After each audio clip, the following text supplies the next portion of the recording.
Okay, thank you, everyone. We'll call the meeting to order at 7:10, running a little bit late. This meeting is being recorded.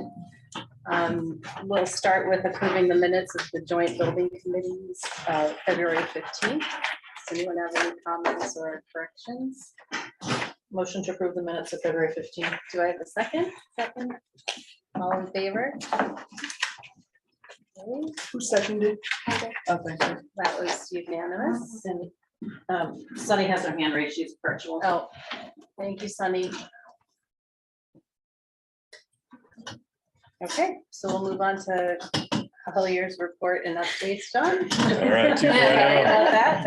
All right, I just gave you a preview at the first Yeah. meeting, so sorry for going into autopilot there, but I will start with the financial update again. So Colliers is the only one that submitted invoice for the project from the consultant side. I just want to point out to the committee that yes, we are going to be billing at a flat rate of $8,300 a month going forward. So there's no shock or surprise every time you see an invoice from Colliers through the bidding phase, it's going to be in that amount. No invoices in from Design Lab yet, but those are the only financial updates we have as of this time on these early goings of the project.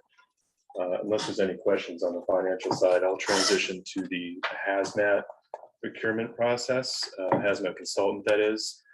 So as I mentioned at the last meeting, I had sent out an RFP to solicit proposals for a hazmat consultant to do a survey of the existing building, a report of their findings, and then eventually a specification for abatement for the bid documents, which will specify the quantities that are necessary for abatement, and we'll get pricing based on that. So we have a short list of consultants I go to for such occasions. I sent an RFP to 3 companies: EFI Global, Atlas, and I don't have it in front of me.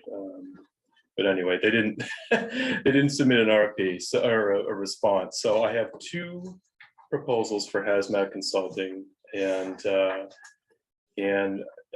don't know if you folks have had a chance to look at the fee comparison analysis, but the high level overview is that EFI Global is the company that we've worked with in the past. We've had good experience with. They had the lowest fee. We feel comfortable recommending to the committee that we proceed to contract with EFI Global as the hazmat consultant for the project.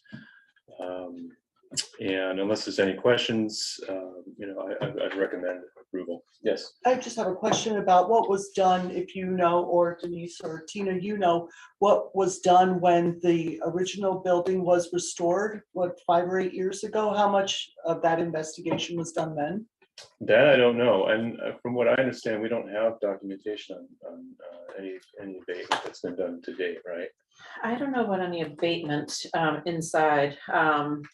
We do have a report that was done, but I think there's still some question on whether the report we have was the final report. I can look and see what we have in the files, but I don't think there was any asbestos abatement or anything at the time. If you do find anything on file, we'll certainly take that, and the consultant will take that into account as they do their report. So, John, yeah. Did the proposal include testing contaminated soils, testing for? Well, I know that they do provide that service. I don't have pricing for it, but my idea, since they came in after we had talked about that, I'm just going to have them added to the scope of services. Okay, so we'll make sure that we have it covered. So just for the committee's understanding, we do want to do an analysis of the soil conditions because we understand that there was some contamination maybe across the street. We just want to rule out anything that might have bled over into that on that side of the street. So we will include in the scope of services a soil investigation for any contamination. So I have some further information on that aspect. I reached out last week after we had our conversation with the fire chief on the cisterns to our LSP doing the PFAS remediation work. Because we are in a contamination ring, any excavation, including the cistern, including the new addition, we will need to have additional testing done. And we will need to deal with disposal of the materials because we know that the soil is likely contaminated. And we may have to, and I forget the exact phrase, I think they called it a dry hole almost. You have to lock it off, suck the water out because the water is also contaminated. So we need to work with DEP through any type of excavation for the building. When it comes to the fire suppression, we'll need to locate a couple of sites because there will be sites especially. So the fire station is not off limits, but we definitely have to do more remediation there because we know that is the contamination site. But as it gets closer to the building, if there's a couple alternatives of where we could put the fire suppression cistern, our LSP can test the different locations and advise us which one is the least contaminated. When you say our LSP, do you mean the LSP currently working on the fire station or the? The town's The current town's, LSP. So we could, so I'm hoping that we can do some of this under the funding that we've already authorized for PFAS to kind of Mhm. not put it all on the project, because obviously it's because of the PFAS contamination. So I'm hoping we can work in tandem. I spoke with her and she was very, very willing to assist in the project, do some testing, do some soil testing, do some water testing, and give us some recommendations. But she thinks that any excavation of the site will require testing because of the PFAS and anything else that might be found there, but specifically because of the PFAS. Hmm. So, more good That's news. understandable, yeah. It's good that there's some funding available to help with the costs. It's starting to sound expensive, just site remediation. Yeah, okay. Because yeah, there can be requirements about coverage in landscaped areas too, about having, a couple of feet of imported soil as a cap to that. So Right. it would be good to know all of those components too. Right, and depending on how contaminated the area is, then we have to deal with the personnel that will be working there and take additional precautions because of the potential exposure. Okay, well, to kind of come full circle, so the proposal did not include pricing for site soil testing. However, we will make sure to include it in the scope of services in light of these recent developments, so. But unless there's any further questions, I think that's it for my report. I do recommend EFI Global. Again, we worked with them recently on a large complex project. They did a good job and their rates are low. Fussin O'Neill was the name of the company that escaped me earlier. They're a well-known reputable company, but they chose not to submit a proposal. And Atlas, I got the impression that they didn't even read my RP when they submitted their proposal. So my recommendation is definitely with EFI Global. So. I'll make a motion that we move forward with EFI Global as the hazard materials consultant. Second. All in favor? Sorry, I'm not hearing those seconds fast enough. Thank you. All in favor? Great, that was unanimous. Sunny. She's sorry, raising her hand, yep. thank you. Okay. So with them under agreement, we will get them out as soon as we possibly can. All right, thank you, John. We'll move on to Design Lab and G2 Collaborative.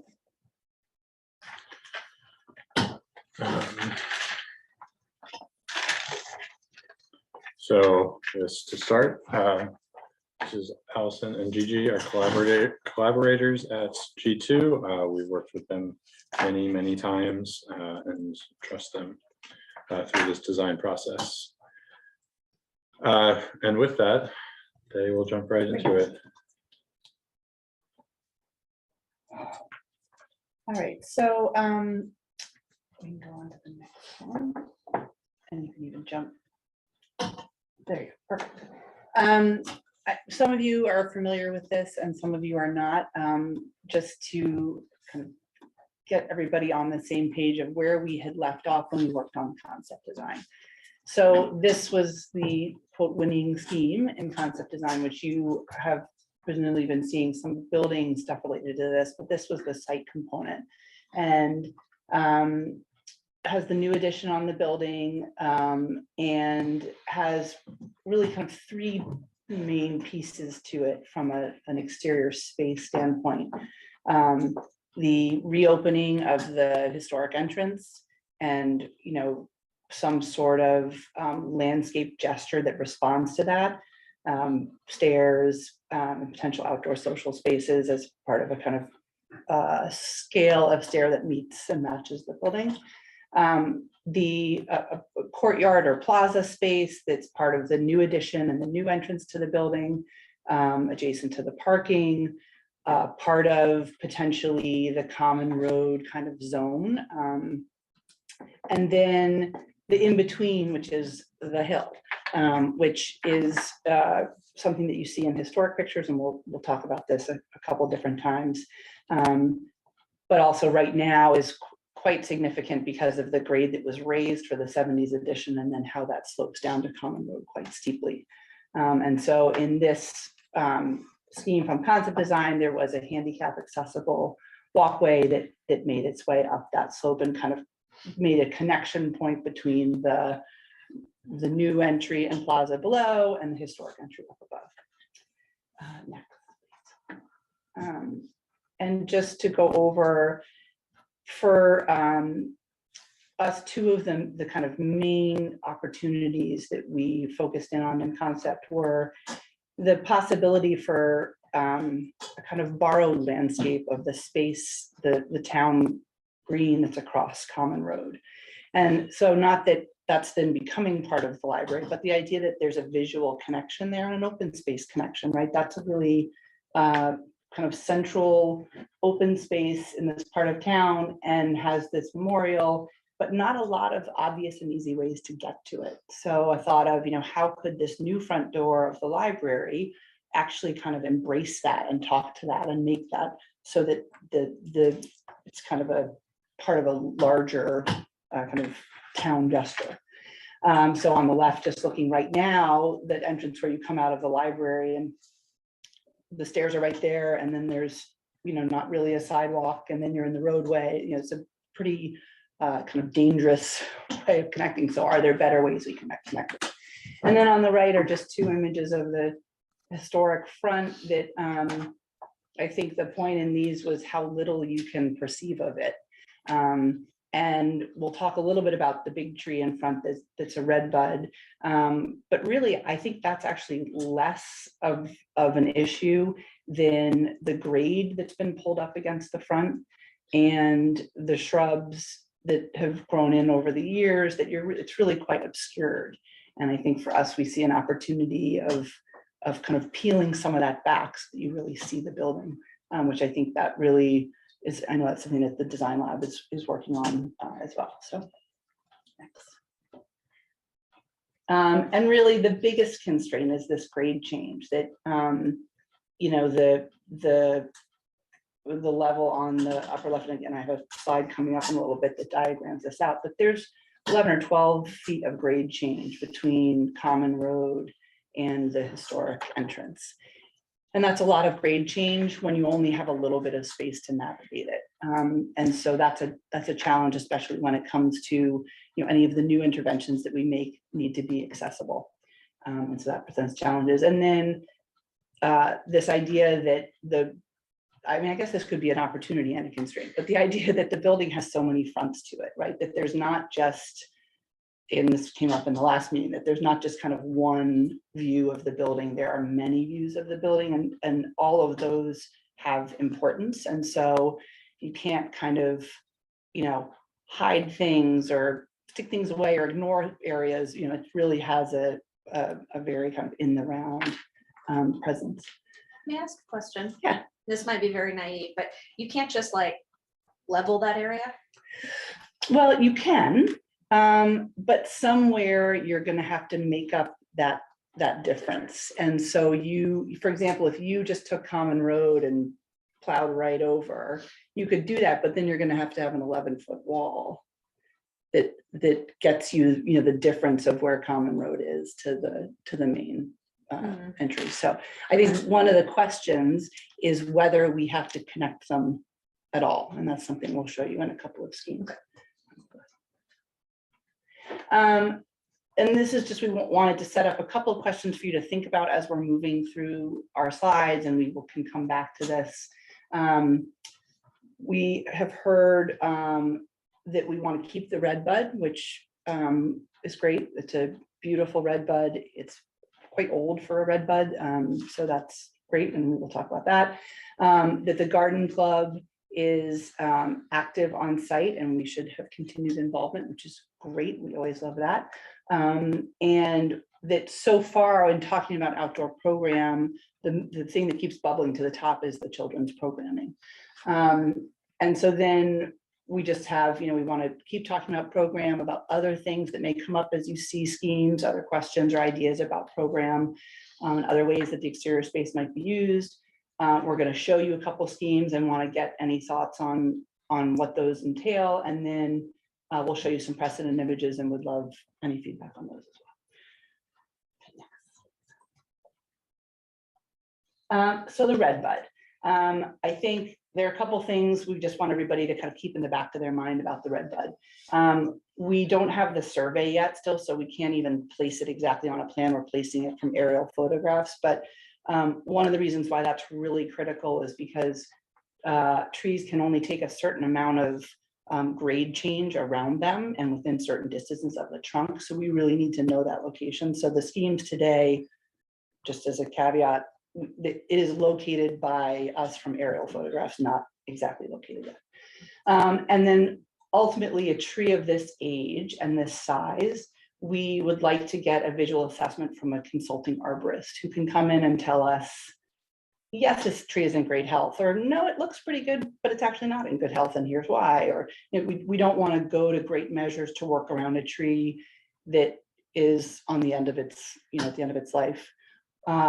Or if it is, no, this tree's in pretty good health, and in order to have it survive construction, it needs this, and this treatment done to it to help it work through construction. So the first step of that is just having a visual assessment from an arborist who specializes in tree preservation, and just getting a report from them of the existing conditions. And then we would also work with them in the future during, assuming that it's viable to keep this tree.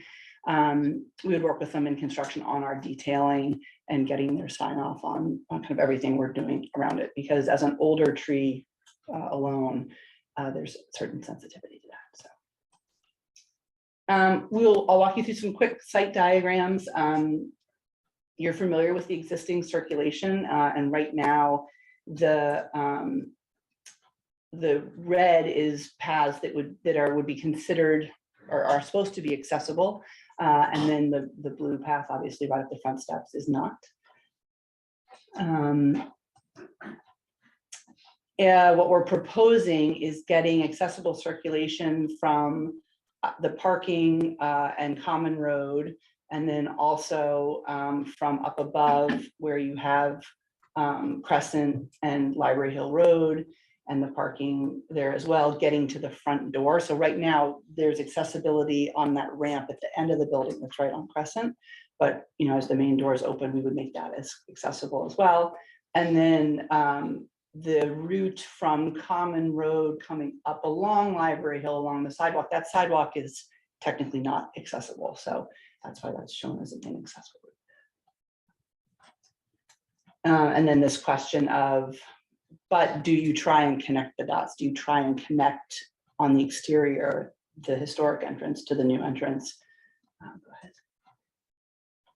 And again, this is that shot that's just showing you, we're at the elevation of about 36 in the main floor of the library, and the new floor of the library would be down around 25, and the courtyard would be kind of 25, 24. So we have that 11 or 12 foot difference to negotiate. And then another thing to just think about is, and I know this is a kind of ongoing conversation, but in our concept plans, we had suggested that Common Road could be narrowed slightly if it was made one way. And we were told, oh, that's actually something that's kind of in conversation, that it might change to being one way. And this just shows if it's two way as it is now, with the new building addition and the requirements that have made that kind of the size that it is, we're going to be, that's going to define how much space we have to work with between the edge of the road. And actually, it would, in some ways, it's a little tighter than it is right now, because right now there's not a continuous sidewalk along there, so that's a certain constraint. If, and you can go to the next slide, please. Whereas if the road becomes one way and is narrowed a little bit and has parking on just one side, we get a little more space for the courtyard. And, you know, more space isn't necessarily better, but it does have an effect on kind of programming that can happen in the courtyard. So just something to keep in mind. Our initial pass at this has focuses in on this courtyard below, which is actually looking quite similar to what it was in concept design. And then the main entrance, this staircase that has what we would call a monumental staircase, which shouldn't be, that's almost too scary of a term, but just means that it's, you know, a typical staircase that's just getting you from point A to point B in a very utilitarian way, is a 4 or 5 foot wide staircase. What we're looking at is something that's a broader staircase that has more kind of resonance with the scale of the building and the gestures of the building. And also, we'll show you some images. Staircases become social spaces in themselves. So the idea that this is somewhere that people can perch, that there can be programming out there, there could be on some of these intermediate levels between the stairs, there could be tables and chairs, that there's a real kind of social component to this space as well. This does have an access way, a walkway from the intersection at Crescent and Library Hill that comes into the stair, and that's the part on the left of the staircase is a sloped walk, which means it doesn't require handrails. Whereas the part on the right, that little kind of sideways V-shaped area, gets steeper in order to get up to the door and requires handrails. This also, you know, we're not sure how much we like that you have the tower at the corner of the building. This would be still holding some grade up around that tower in order to get that path in. And we'll show you some schemes that don't do that.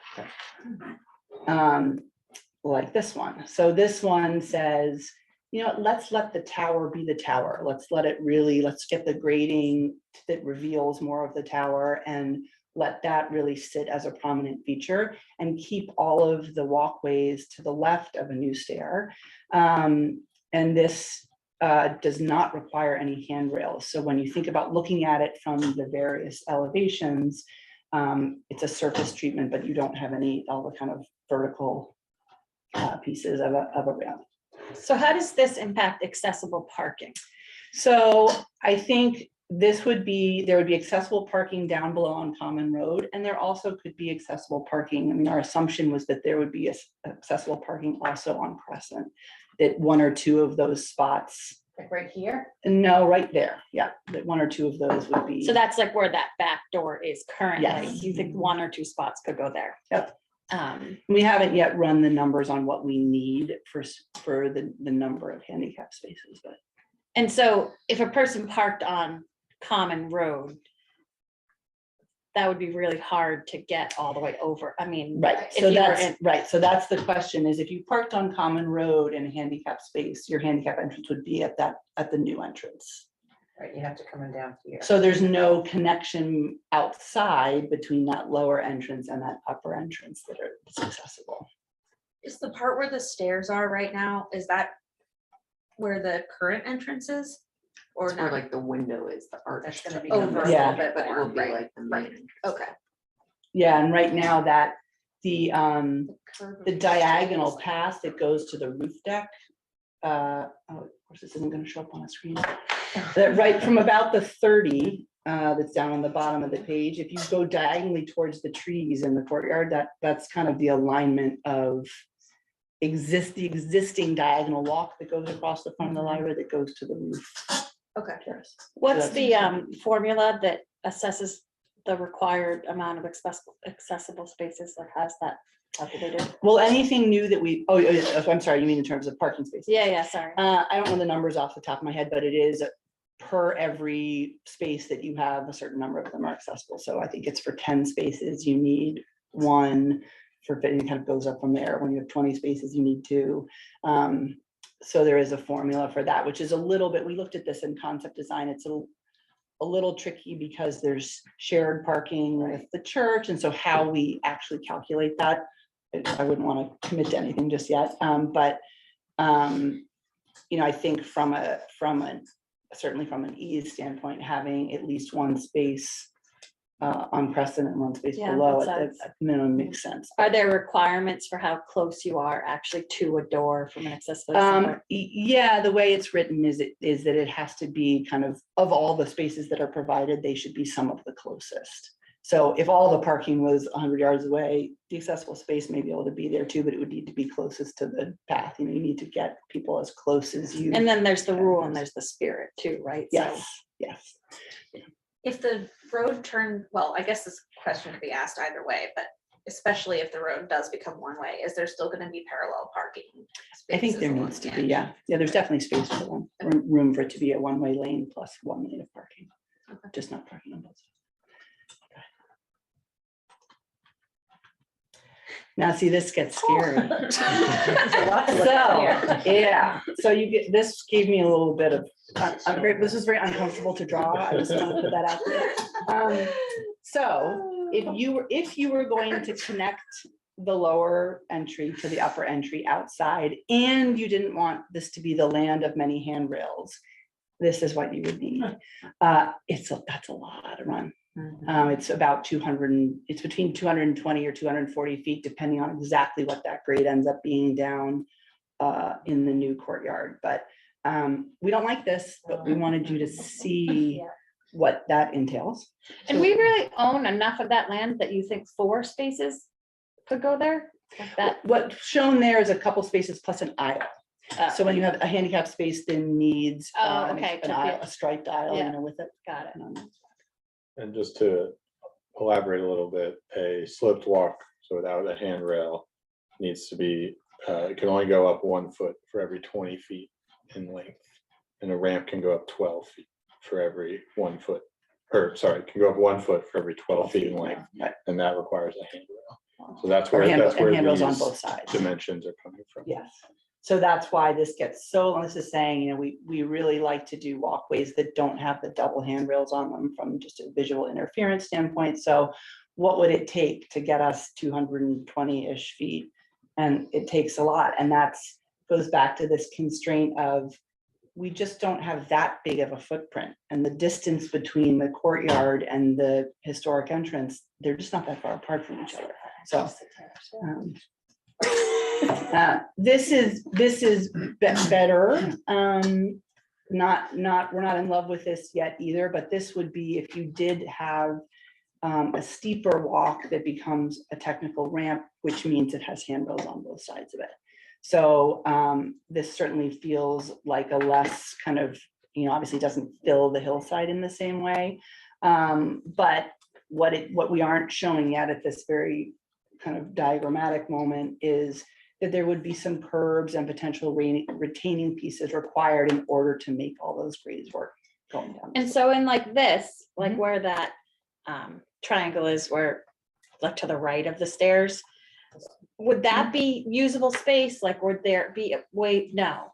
So this is really It's just just getting, yeah. all walkway front, like no sitting area, no benches, no. Yeah, and that's why we're focusing on the areas that are the kind of taupe color as being those social spaces, because to get, you know, if we were to put on that hill, if we were to put a kind of intermediate terrace that had, you know, seating, that does have to be accessible. And so to have a kind of flat spot that you could inhabit and then have walkways that get you to it, it becomes kind of like this. So that's not an option at all. The stairs are the only potential, the sitting The space or stairs whatever. and the I- courtyard, yeah. And I Well, think- no, I know the courtyard, but Yeah. I think of the courtyard as sort of like a different Different thing. area. right? Well, and Like the it's- stairs, I think, you know, one of the things we will continue to look at with that is, you know, how big those landings are, so that they're not just a landing, so that they are, and I have some precedent images of that they become,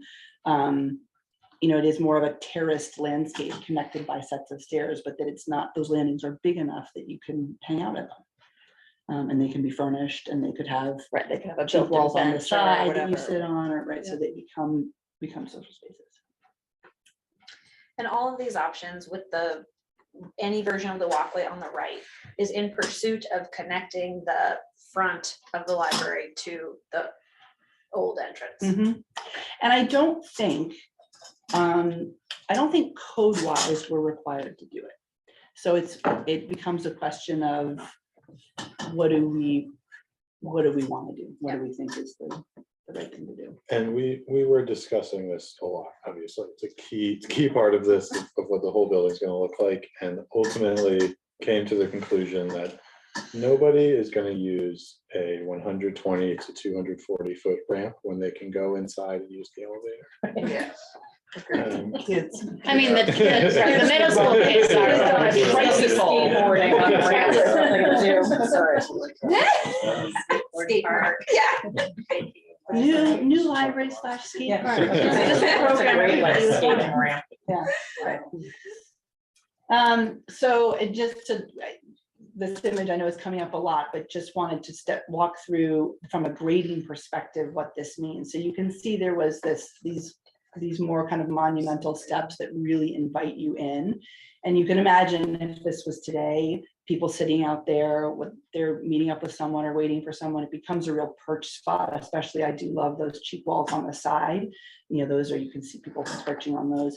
But then this slope, because you're sloping from already a number of feet down from those steps, and then sloping down towards Common Road, that's not a super steep slope. That's actually quite a gentle slope. And go ahead next. And then now you can see, you know, where the grade is, and then we'll show you on the next slide how that's been filled. That whole area within the dashed line is what has been buried. Yeah, I So- live there. Right. Where I live. Why did that happen?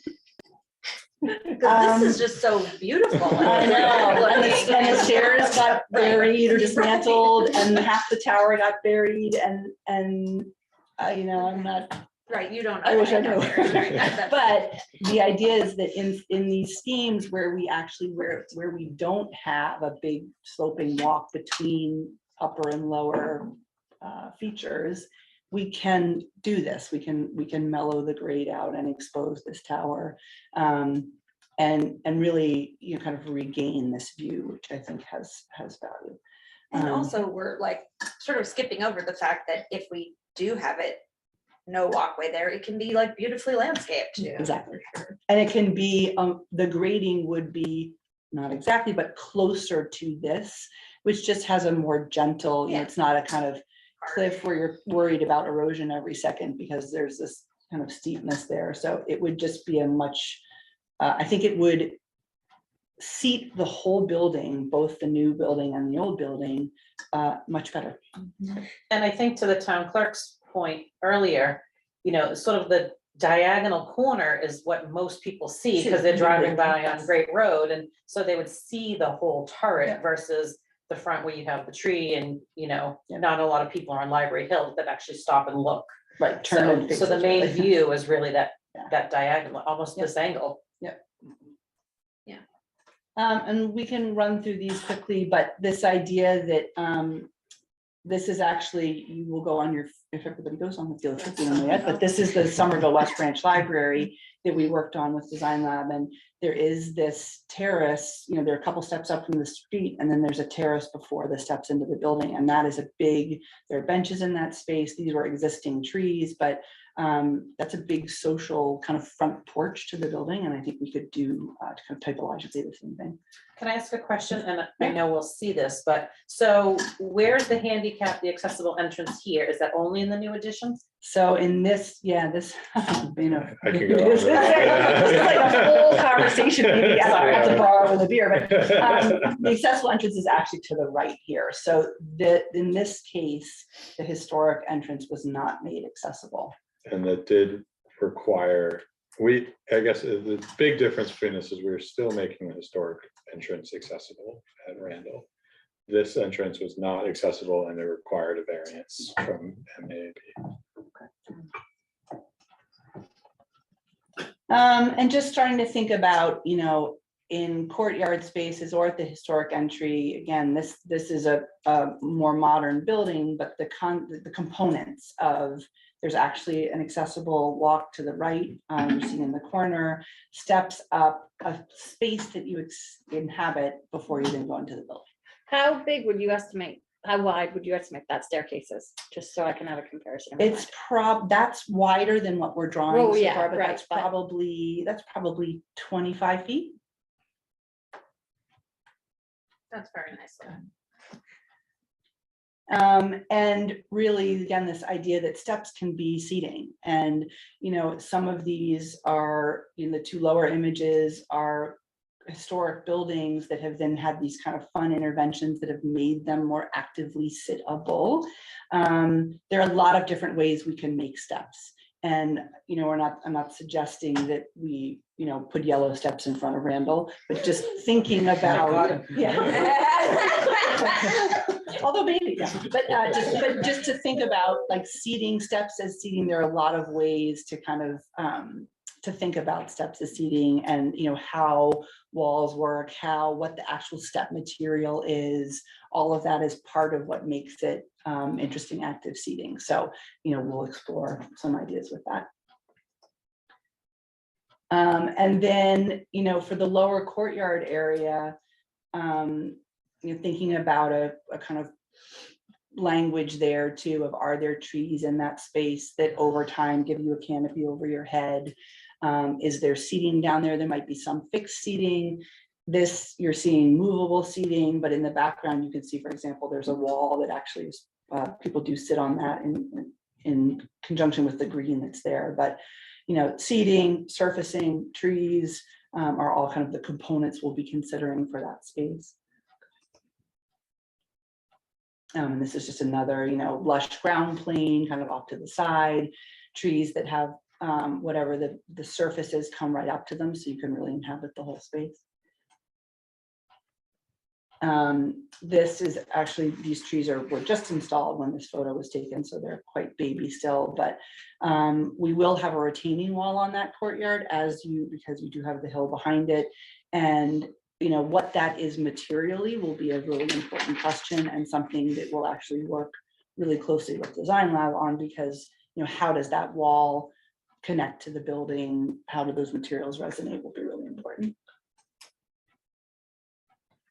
Paving materials, you know, it doesn't necessarily need to be one kind of homogeneous paving material. You can indicate entry to the building with differing, you know, having different paving, and you know, just kind of indicate different use zones. It breaks down the scale of a space. So we will look at, you know, again, in conjunction with the building, what is that mix of materials in there that really works, right? If we've been talking about doing a paver sale, when do those two things come together? What you're thinking about designing for the exterior and how we would incorporate paid for, you know, memento pavers installed? Yeah, really, anytime now, because that does dictate. I mean, you can put a name in almost any kind of paper. There are pros and cons to different pavers with that. So I think, for example, one of the things that we see is when people do memorial bricks, often over time, when more bricks are added, they don't match the original bricks, and so you get a real kind of funny color variation. So we tend to argue for natural stone when you're doing that. It's easier, you know, if you have a bluestone paver, for example, and you're putting people's names in that, bluestone that we would get in 10 years is going to be the same as the bluestone that we get now. I think there's also kind of other ways, if you're looking for naming opportunities, we could talk about also either additional or other ways to get naming opportunities, because the other thing we sometimes run into with names on the ground is that between the occasional wrong snow melt product that gets thrown down, or the snow blower that gets used, that ends up in destroying the brick with so-and-so's name in it, and then we have to figure out how to make good on all that. So, you know, the walls themselves actually may be an opportunity for naming too, so. Yeah, this is less about naming and more about the individual supporters in the town. yeah. So at the public fields that were installed 5 or 8 years ago, most of the entry paving has Has people's. people's the names, support. you Yep, know. Yep. Good luck today, Johnny. You know, Yeah, it's yeah. not Mr. and Mrs. Jones gave us Yeah. $50,000. Right, it's Yeah. not tied to a dollar amount, but more about community support, yes, yes. So on that line, can I ask, when would sort of this design or this option be discussed? Because I think for the friends that are looking to do some fundraising with the buy a brick sale or something, you know, there are opportunities if you're using sort of this to obviously have the larger ones at a different price and the smaller ones. And, Yep. and I think, you know, at what point do we talk about this level of detail? Is it after the exterior sort of, because then you know what kind of materials you want to collaborate with, or? Yeah, I think it's after, I mean, this pricing exercise that we're about to do is gonna tell us a lot, and I think we'll kind of refine what maybe our material options even are from a price standpoint. But as we get into, I mean, really, that's kind of a design development level thing to start getting into the kind of nitty gritty of paving pattern, and so therefore sizes and all of that, so. But I think it's important for us to know if you Yeah. want those things, if you want us to keep those in mind, to have different size pavers. Or theoretically even certain size pavers, if we do need to know that, or if that's something that you really want, it would really help us to continue the design equally with you. Okay. I think we have to put it on an agenda. Yeah, I would put that on the exterior building agenda as well, because I'm not, you know. Don't point at me. I'm not the agenda. I know, sorry. I was looking at Tina when I said. Yeah, just because that does affect, but That also should probably just, be on the trustees agenda too, because it goes along with the concept of Mhm. can spaces even be named like that is a great program, something that's part of it. Got it. That's also on our just- agenda for next Yeah. month's meeting. and just think about like alternatives to a paver. You know what I mean? Like if a paver is like having all the problems that she's speaking of.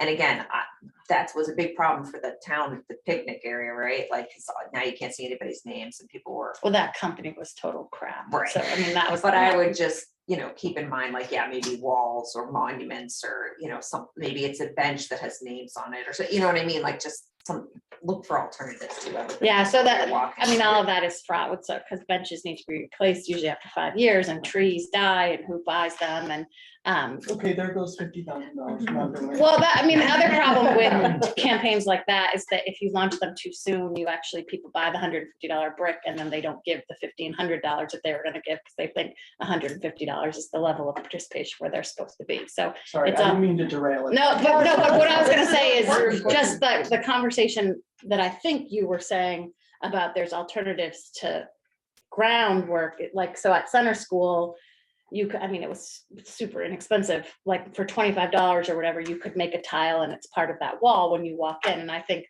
a lot of families really appreciated that opportunity. Like my kids weren't even at center, but we still had them do that, and they loved knowing that. So if there's an opportunity to maybe have one of those retaining walls be tiles or something like that, that might, I mean, I don't know about the weather piece of and permanence of that, but that seems to me like maybe would be. Yeah, I think like maybe the overall point is we want to do something Something, like this. exactly. So as Any we opportunity. come, right, as we think Support. about the exterior and the different options, you can probably help us Yep. give some ideas. suggestions on what is gonna last the longest and what we can do. Yeah. Or interior, it could be like Marcy was saying, a tile that goes inside or something. I have no idea. But Yeah, you know, that's, we could put together at a different meeting, kind of a whole series of ideas of things that we've done and seen over the years that are just ways to think about opportunities for names.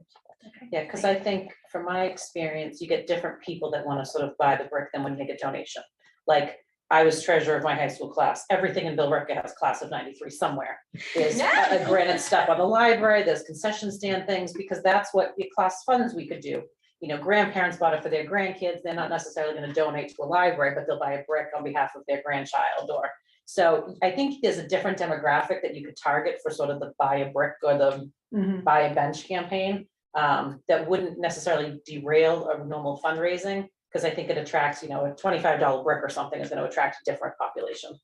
So I think there's opportunities for both, just what that is, and I think there's so many different options that can be done. And just another kind of, again, courtyard idea. This has a very different feel. Boulders is seating instead of benches is seating. There are lots of different options that we're gonna consider. This again has, some concrete paving and some natural paving. I think we're almost done. So upper left is what we don't want for sure. Some of these images on the right and below are what you would like to think if you could go into this slope that you would have, landscape portions of it, so it's a kind of experiential thing. What our concern is that we don't have the space to do these really elegant, deliberate paths, and we don't want the sea of handrails that are in the top left. And I know we've taken way more than our time, so we don't need to focus on this, but anybody should pipe up with whatever. And the next slide was just all the schemes up again, but we can, unless someone has something in particular. we Can I do like two quick points of Yes. just comments? Please. Definitely like maximizing like patios. I think like the patio space and like, cause they're like, those children's programs can have like 40 kids. And so just the fact, it could have 100 kids, but I mean, the library director does use that outdoor patio that exists there Yeah, now. Although it's not great. But just to give an idea of the size, like that size scale is definitely needed. And then teens, preteens, that subset loves to mill around outside as well. So Right, that is right. like another, like they may be the stair millers or whatever, but just, again, just, I would say maximizing that, that type of outdoor Yep, outdoor space space. would be great. And then do you need our feedback right now, like as a committee, if we prefer one of these schemes over another? Like, is that helpful to you all going forward? Definitely. I think we're, just so you know where we're leaning in the kind of scheme B is where if we left here with no feedback, that's what we would be chasing. So if there are, compelling reasons to not chase that, or if there are things about the other schemes that everybody likes, we would certainly want to incorporate Gigi, that. can you Yes. explain just again, what again is the difference between A and B? Yeah. That's my confusion. Yeah. 'cause I- Yes. So it's, and it's that little V, Yep. sideways V. Oh, that's right. That okay. that's Has a ramp. actually, whereas Yeah. scheme B has no handrails on the walkways, there would Okay. only be handrails on just the stairs. So it shows more. And it leaves the tower alone. It lets the tower sit in the landscape and the grade kind of fall away from it the way those historic images do. Scheme A, because we have to keep getting up a little bit higher, has a kind of walled condition around that little V-shaped path that would then, from a visibility standpoint, it does kind of encroach back on the tower a little bit.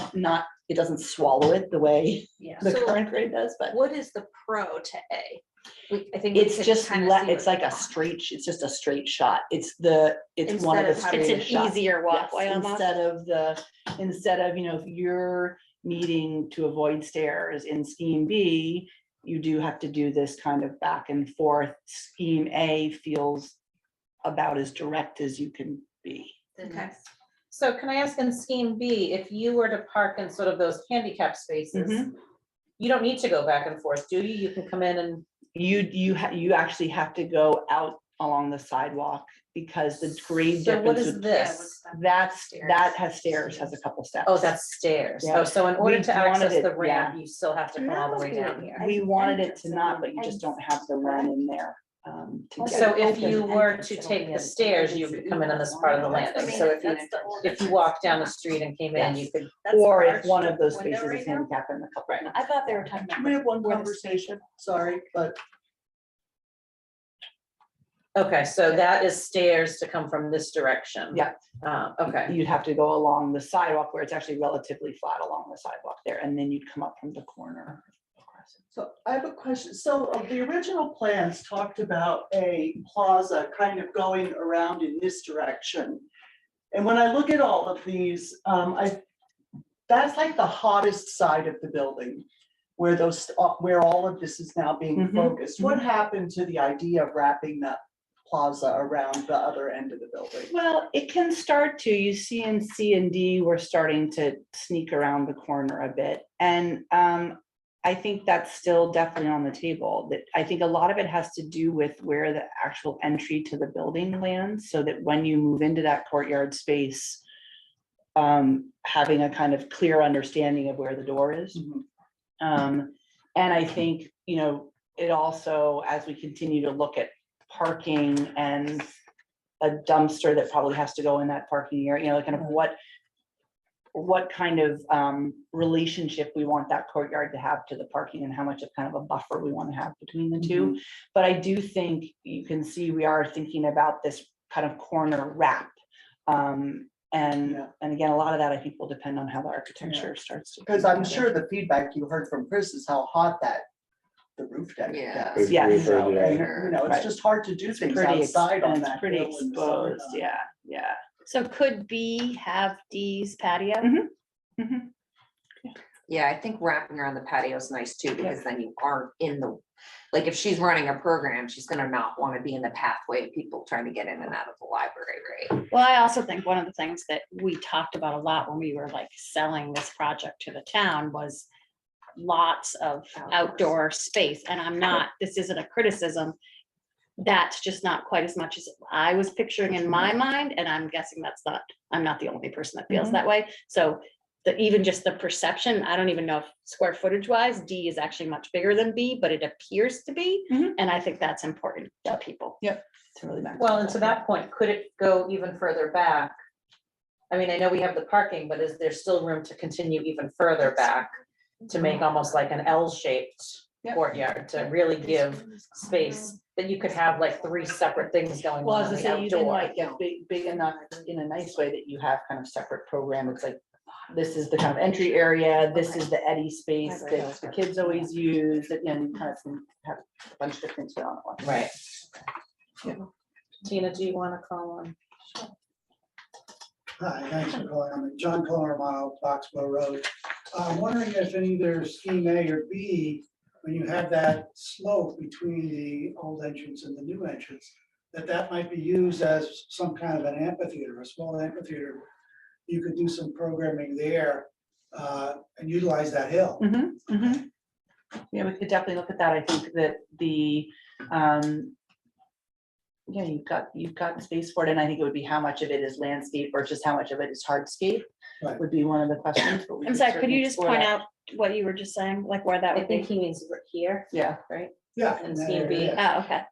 and I think, back to our original conversation about that, I think amphitheater style seating of some dimension, as long as you have part of it, the whole thing doesn't need to be accessible as long as part of it's accessible. So in other words, the kind of bottom row along Common Road, you could have some seating there that's accessible, and then you could have tiers of landscape seating that aren't accessible. So something like that could use that help. Denise, do we have like a commission on disability, and like, is there that here in town?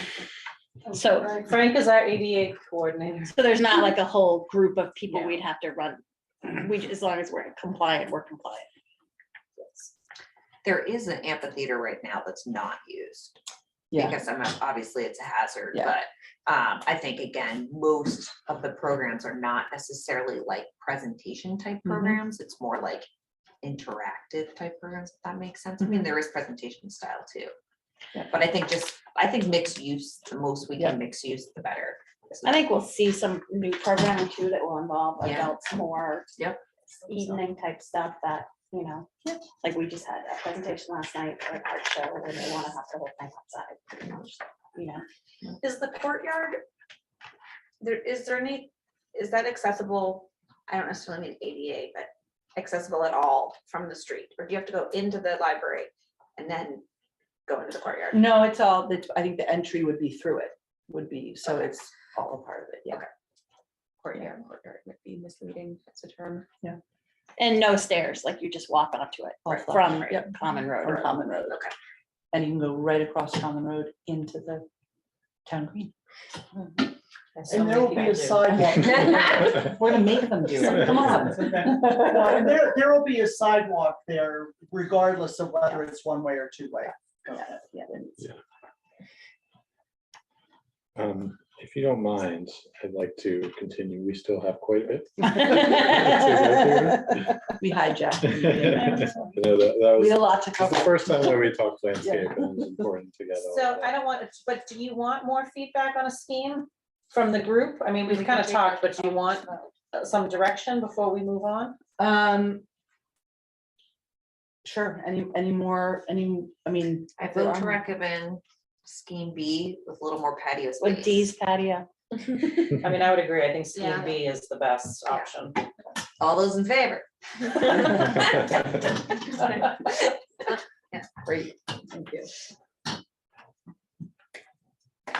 I bet we never see scheme C again. oh my God. Or D for that Literally, matter. as I'm drawing something like that, you're sitting there going, I just don't even want, I just don't, it's like. I know. I was joking Like, with Kat. real, It looks like the entrance to the Taylor Swift concert, right? Yeah. Like that. The kid in me though wants to go up that ramp. Yeah. Well, that's all D would be is just a skating area. Sometimes you have to show Yeah. the impossible options, make it clear why, before it comes up in conversation. Right before it was just, why didn't you put a walk there? Well, that's why. So, onto the architecture. But first, we'll briefly talk about cisterns. If you want to jump 2 slides. So we've had quite a few discussions now about these cisterns. We've narrowed the solution down. It is a bit to digest here, but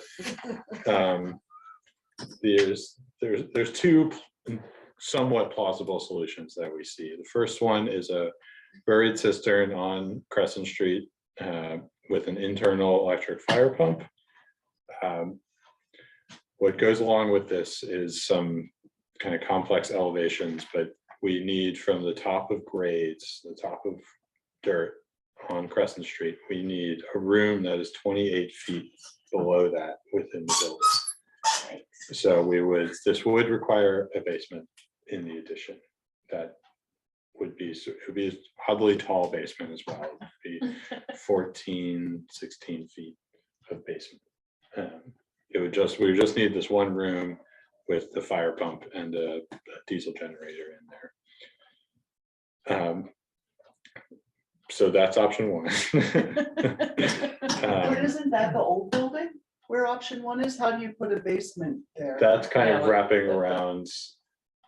Those are all Piping would areas. go down. Oh, Yeah, okay. that's kind of just a general area where the cistern could go. That would not be the shape of the cistern. But that's the highest part of the site, so it's the best place.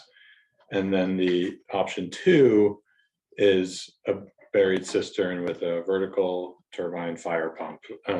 But the key part of these vertical turbine fire pumps is that they require a head house to enclose the fire pump. And then it would require additional piping to run across the street. So obviously, the most obvious part of that is there'd be a visible head house. What does that look like? That's Sorry. So we could potentially optimistically call it a design exercise. We could make it match the building in some way.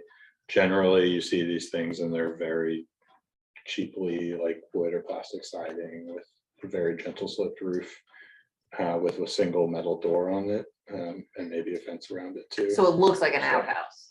Pretty much. I am not telling Linda. Someone else continue talking to Linda about this. So there's, We'll give it a Georgian style. we could try and find a place for the head house on the site, but we do know the site is very limited. We definitely don't want to put it in front of the building. We have very limited space in the back of the building because of the setbacks and the property line. The town commons is potentially the best place for it. If the fire station is now back open for business, theoretically for this project, that might be a better place because it's actually higher than the building, than our site. And so we wouldn't have to dig down as far. We could potentially get this fire pump room within our existing floor elevation. We don't know the exact grades or anything, but it would Are make the it costs easier. similar? Yes. So with this, we are planning on getting prices on these options for these cisterns so that we at least have a more helpful guiding hand in this. It's, If you did option one and you created this weirdly tall basement, could that room, would it like serve any other purposes in terms of other mechanical things? Like, could we put other things there that are needed? Not, I don't mean like library stuff, I mean building stuff. we could potentially, it gets really complicated trying to weigh the cost of everything of like, is it cost more to put the machinery inside this basement versus putting it within the existing building attic? And so, and then we have to expand that basement, so all these costs start to get jumbled, and it's kind of hard to tell, but there is potential then in that case to potentially move some mechanical space into this deeper basement and maybe open up the attic for something, or our mechanical room right now in the historic building. So there are those potentials, but we aren't really like eyeing that right now. We kind of want to solve this first. Is the parking lot of the old fire station a possibility under that? So it is, I mean, that goes back to, it's still, the site is still contaminated. The LSP determined that it's the rear of the former fire station that is the worst spot. So if we had to pick a spot on the site, they said the front would be better, but it does require more remediation when installing something in the ground. And then there's another whole level of requirements if it's under the water table. So it depends on the dimensions of the device, how deep it needs to go as to what we would need to do with regards to PFAS. But it's the same, quite frankly, I think it would be the same where option one is, because we're still, we're not very far from the contamination site. So the likelihood is that, that could potentially be, the soil could potentially be contaminated there just as easily. We have to check.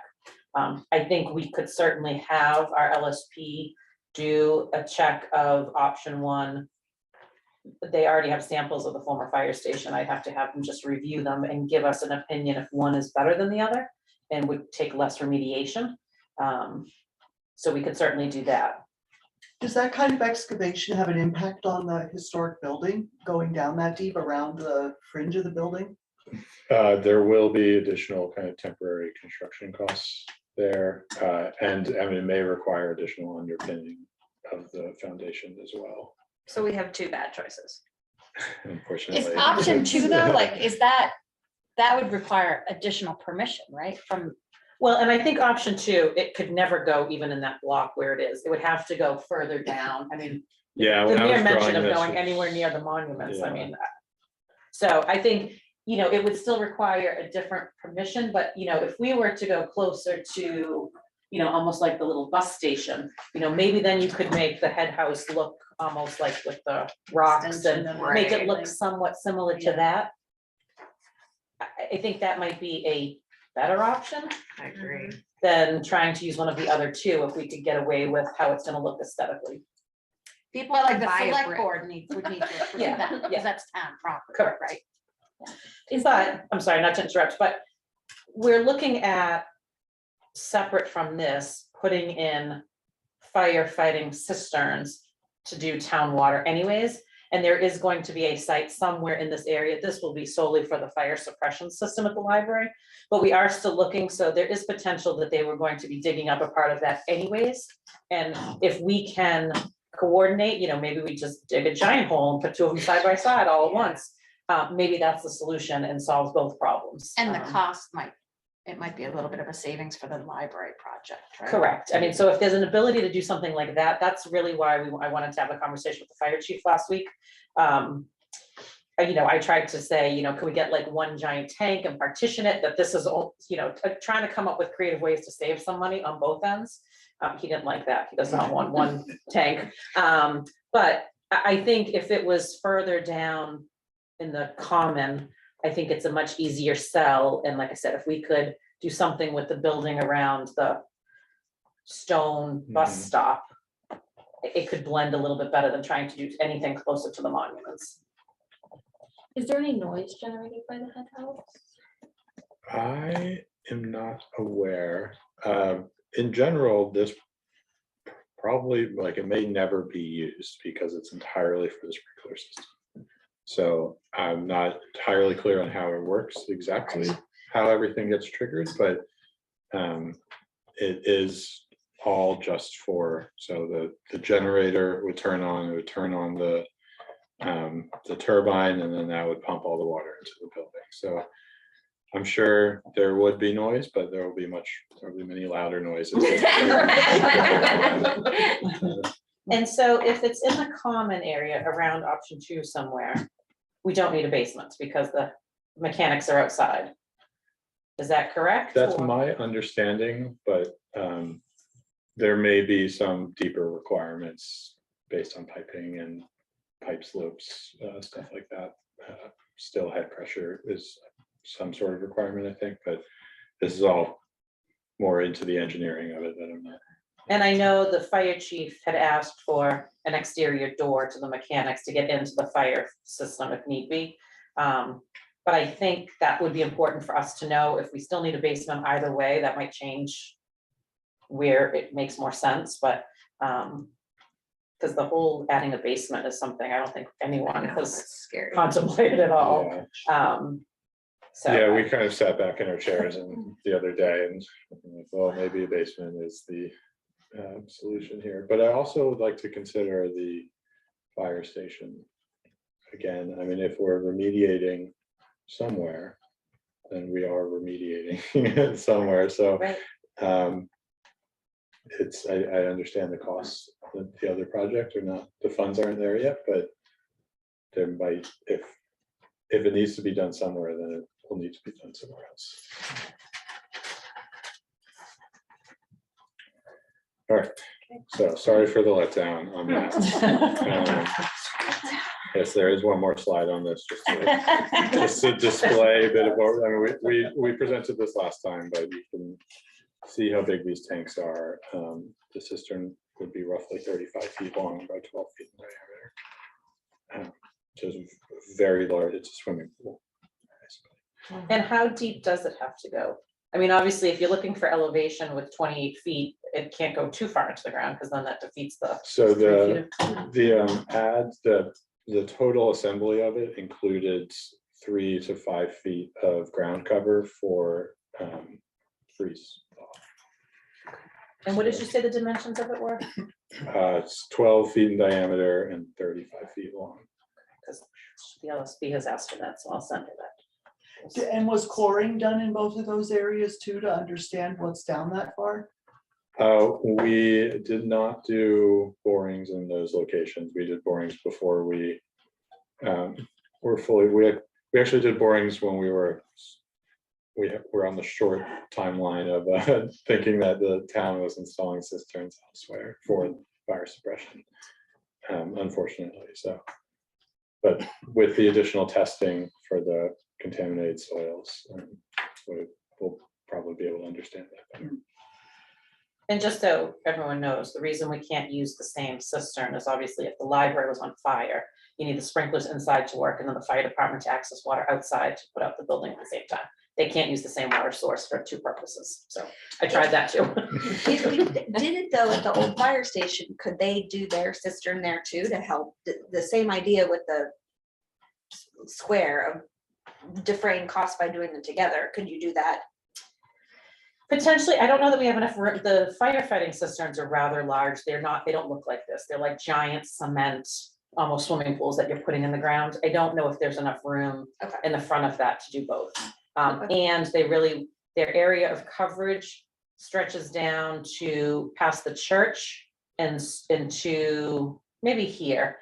So, you know, I don't know if You that want it to area be a would be little more bit more beneficial, if they central, want to right, be yeah. more central, I don't know. Okay. But I'll talk to the chief and see if that's an option.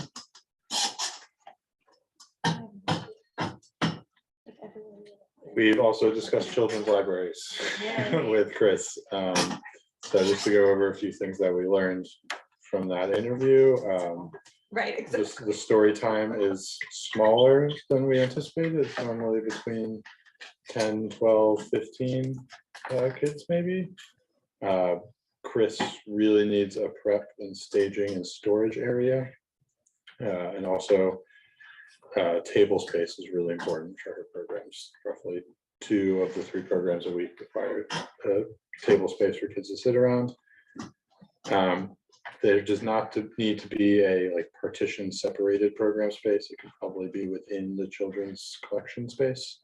And she does not need an office, which opens up additional space for us, which is nice. So yeah, this was not intended for you to read, but this is a document that I've been making and kind of keeping track of the spaces, of the requests for the spaces, square footage, volume counts, so on and so forth, and it will continue to get built out. And we'll also have the MEP fire protection engineers start to add on to it as well for their requirements. And we're gonna try and rely on this document heavily for our notes and our kind of dialogue with you all. How has the overall allocation of space types changed since the first concepts? Is it holding steady-ish or? Yeah, I would say it is pretty steady. There are some minor differences, especially with what we discussed with Chris. The teen space, which is what we've talked about a lot here, has kind of adjusted. It's more that we've learned more about it than we were wrong about anything. But also what's important to understand is when we did the original concept, it was 2021 when libraries were kind of in this very unique state of remote kind of situation, trying to change really quickly, and they've kind of grown into themselves more now. So a few things like the large flexible meeting space and the small meeting rooms are slightly adjusted, but no complete deletions, I would say, except the reference space, which is being combined with the general reading space. So I wonder if your children's staff got bigger over the next 10 years, because part of why we're doing this is because we're projecting more use. If the no office required really would be true then. Yeah, we talked about that because Chris is very concerned with just considering it about her. But I think if we have a workroom where we have desks for people, because it would rotate, right? So if you're on desk, and then it opens up areas. So I think A flexible use space is better than dedicated. I think so. Yeah. Would you envision what the children's area has now? Almost like she has sort of a desk that's just out in the open, not a dedicated office space. So she would still have a desk area? So there will definitely still be a children's circulation desk. Okay. So that's not really a trade-off. That was more of, that's what we're providing is more than enough, probably.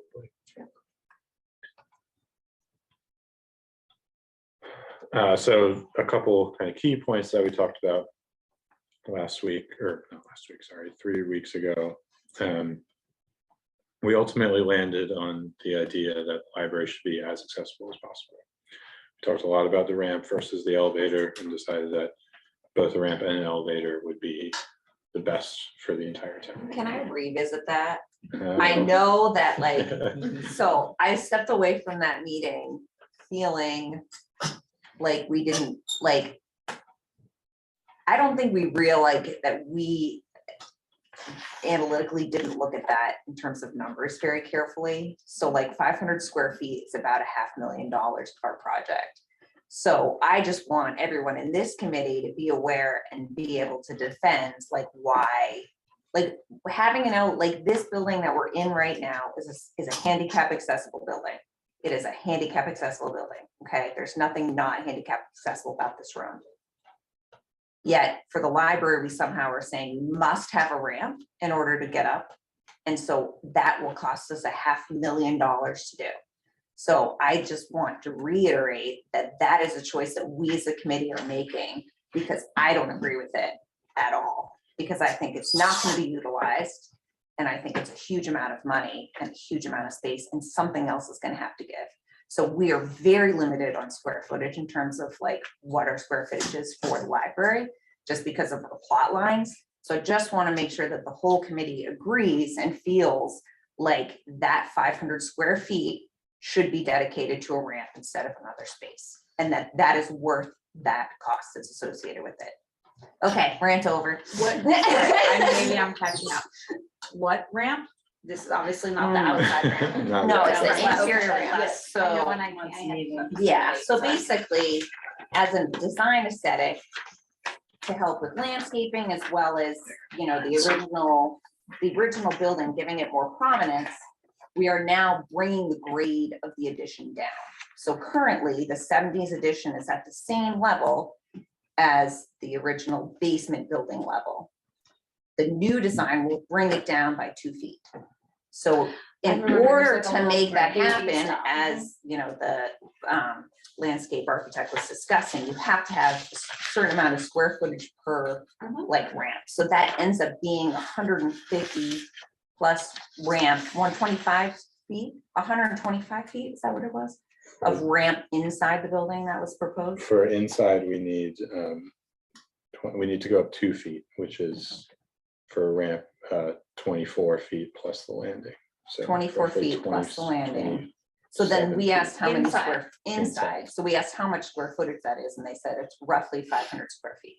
So I just wanted to make sure that people were aware that 500 square feet is a huge amount of this addition. Like, in fact, our addition is not gonna be it's not gonna be that big. So 500 square feet inside the building is basically taking away a room. And we're doing that in addition to the elevator? Correct, which I think is a poor decision. I believe that disagree. Right, so like. we Well, have I think you need disagreeing to- points. Explain that. So what would happen if we went with just the elevator is you would get in the elevator and the elevator would take you up 2 feet and then the door would open Yeah. and then you would go up another. If you need to get to the collections. So in other words, you would still be you would come in on ground level. You'd have your circulation desk, you'd have your programming, et cetera. If you want to get materials from the collections, then yes. If you're handicap bound, then you would need to like get into an elevator. But if you have a stroller and you need to get to the second floor anyways, you're already getting into that elevator, because that's the only way that you're gonna get up to the children's programming anyways. So what I'm saying Or is, go in the other door. or go in the other door. So what I'm saying is that we've already given 2 handicap accessible routes in order to access the like, you know, in order to access this building. We've got outdoor ramps, we've got an elevator. So I'm saying I don't think we should have an interior ramp. I think Just it's for just some, just for yeah. some additional feedback, Yeah. because this was before I talked to staff, I disagreed, I think we need the ramp. And I brought it back to staff and they all agree that we should have a ramp, because as staff, when you're wheeling carts around, you're not gonna get in an elevator, you're gonna go right up the ramp. And that was a unanimous decision. thought that they had, not saying that's the answer, it's just what they said in terms of their workflow. And not having the 2 feet difference is not possible. We've already I passed don't that. know. I mean, that's a question. Like, for that's landscape. so annoying. Yeah, just to Well, you're gonna do the interject, basement. if you could don't just have do the those whole 2 thing. feet in the building, they'll be outside the building, so we'll have to be ramping up to get to that door, as it's kind of flat. We have it flat from the street to the entrance. So if it's 2 feet higher, we'll You have to do it ramp outside of where your we want. So the for- courtyard. common You can't make the 2 feet disappear. In that, Yes, in that it will lower, disappear. exactly, in that lower Denise, this is for courtyard. the main entrance? For For the the new for addition. the new New addition, addition. in that, what we're showing as a courtyard space, you would have to have ramping in there that gets you up that 2 feet. Denise, go ahead. Can I ask, is Kat's estimate of $500,000 correct? Thousands for square feet is what you're saying. Yeah, roughly, I'm saying roughly that's Yeah. that's Yeah. correct. I mean, it's- I'd And I say- mean, again, it's the decision that needs to be made, but if I worked in this building, in this town building, and I had books, and then I had a ramp, and I had a cart that needed to get books to this room, or I needed to get chairs, I would have to take an elevator, and I would have to do that. So what I'm saying is, don't let the fact that you have to go only 2 feet be the reason why the elevator you think needs another option, because I don't agree with that. Like, I think, again, I think that you just have to view it as it's a different level. So you have to get into an elevator in order to access it. But that's just how I view it. But again, it's only because we're so space limited and the costs are so high. So we have to really take a look at every square footage of this library and how we're able to maximize the usage for everyone. But again, to Tina's point, that's fair. So if Tina's group doesn't want to get into an elevator to deal with circulation, so I don't know. Well, what would you do with that space if you had it back, if there wasn't a ramp? Well, if Because it's not- if you look at our new plans, in the new plans, we did design the ramp into both options. But we would be able to open up that back wall some more. Whether that's programs with more staff space or small meeting rooms or something, we would be able to open it up to that some more.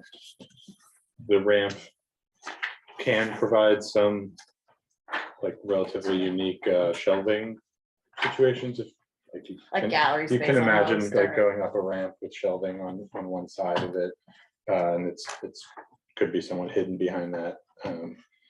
So I think there are design opportunities both ways. It is true that it's a significant amount of space in the library that doesn't have that much space. We've been able to roughly account for it in these new plans, but it does take away from some other options.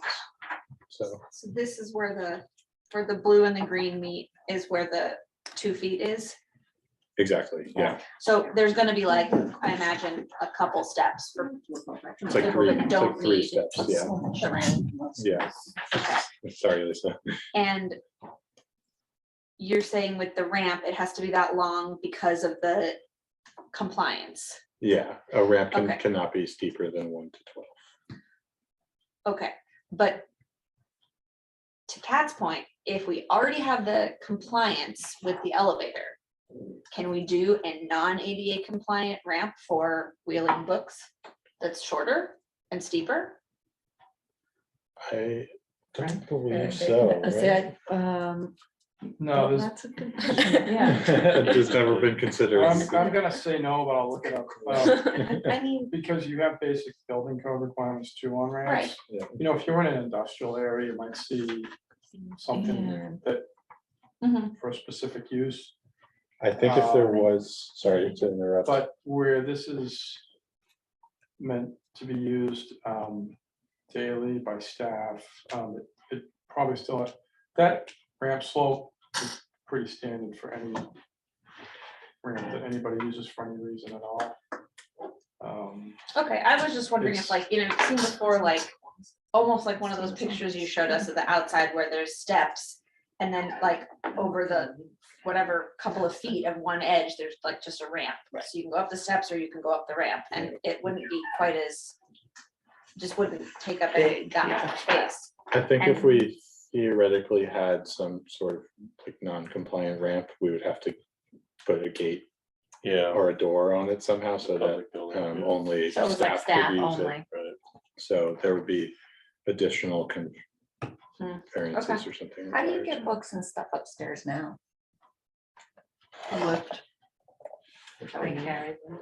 You carry them. There's not really a lot of books upstairs. The reference doesn't go out. No one, you know, the no library one can't brings hold it the in books. the, right, so they're all on the first floor. But yes. Is the this something that we vote on? I mean, I think everything is something we should vote on. Is this design final enough to vote on it? Not, I would not say, definitely not.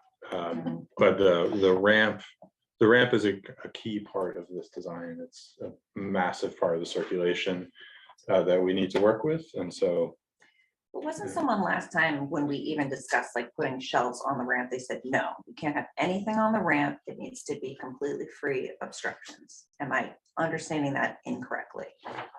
Like if the only utilization of this ramp is going to be to keep it clear, and then you can put artwork or something on the wall, but you're not gonna be able to put shelving or circulation I don't think books you on can, the ramp. I don't think you'll be able to use it for, like if those books are only accessible by the ramp, because it's a egress path of circulation. Okay, so it has to be empty, so so- it's, But on like the other sides, you could potentially see through to the ramp or right, something. That's, I guess right, that's where right, it's- right, right, yeah, so it, but it becomes your new wall, your room becomes smaller by the ramp size. yes.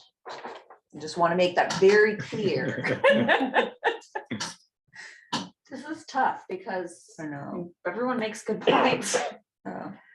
it's hard, It's again, it's like I tougher said. than our it's- office as well. We, that's why we're leaning on you guys to. Like I said, provide a if you go to response. the mill building in Hudson, so it's an old Mm-hmm. mill building, they have exactly this, like they have a weird elevator that doesn't go up very much.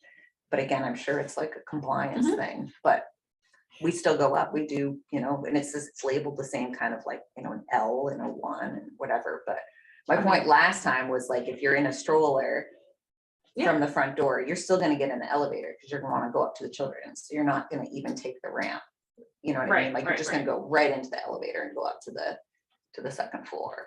I'll say you could do something funny, like make it half floor, Right, things that's kids right. Just yeah, think yeah, is yeah. adorable, Yeah, but that's not relevant. One nice thing, actually, if you could put the elevator that stops at all 3 levels is, if you're at the collections, you can take it right up to the second floor.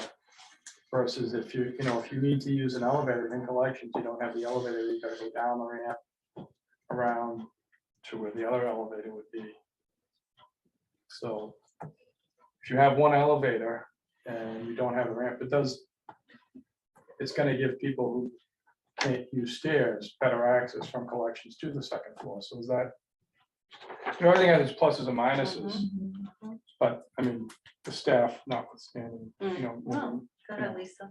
Have you polled the staff about what preferences they have Yeah, I said that. It's unanimous for the Uh, ramp. for the ramp? But like did they realize that the break room is 100 square feet smaller with the Right. ramp? Like Well, this is indefinite too. I mean, no, I know, this I'm is just saying, like, this is all where you, changed. I mean, because of when we spoke to Chris, so it's changed quite a bit actually since last time. would that be like a Lula, how big of an elevator you guys talking? 64 square feet. Yeah, Oh, okay. pretty minimum, small cabs, like 5x7 cab, maybe a Can I ask 6 a or 6, 8. Yeah. unrelated question, just to break up this topic? Is there gonna be any kind of like door or like to keep the quiet reading area quiet? We're planning on having doors or partitions on the other elements, so like the children's collection will have a specifically on audio reducing partition on Okay. it. But I think the quiet reading and the quiet tech could potentially kind of keep their historic figure. Yeah, no, that's fine. I just think as a user, the idea of having quiet reading space adjacent to the children Yeah. just seems unappealing. I don't see why. That's part of the things we're trying to address. so like an Right. 84 square foot meeting room, is that a 2-person meeting room? Like, what's that? I don't really have a sense of space, I guess. It's roughly 9 by 9. You can have 4 people in there. It's fun that there's a little meeting room in the turret. Yeah, we're trying to romanticize the turret again. So, I guess with this discussion, we did have a few. We got to the first bullet point. There. I'll jump to slide 72 if you don't mind. A few things that I wanted to get clear direction on from you all are desirable lower level programs. You'll see the difference between these two is the size of the collections in the basement.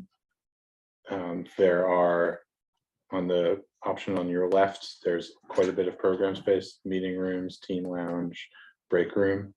in the basement. On the option on the right, it's almost just collections. We have another option internally in our office that is entirely collections, roughly 1,800 square feet. And then, That's your call. and then, of course, the stair elevator ramp layout, also the browsing and arrival size. You'll see the difference between these two is pretty clear. On the one on the left, the browsing and arrival is quite large and open, and the one on the right is more closed, but it has views to the back of the building and to Common Road. And that's what those kind of Ts are representing. I'm sorry, can you say that again? Views through Common Road, where you, If This is small. I can point it. is there, is it on here screen. somewhere? Yeah. it's Keep this going to. This one or keep going? So this is the more open one, but the next one, Before Has- you change, can I just ask you, is this, when that angled roof goes away, will this be dark against this wall, or will there be windows so there? that's a really important part of this. The first bullet point is the desirable lower level programs, because these spaces could potentially have, they could be next to light wells, or they could have skylights that are kind of at grade. So they could be really desirable if we choose to make them that. Got it. And so that's why we want to figure out whether that's something that we think the town would want, and these spaces would be desired by them if they were designed that way, or should they all be in the addition and the collection is more representative of this basement.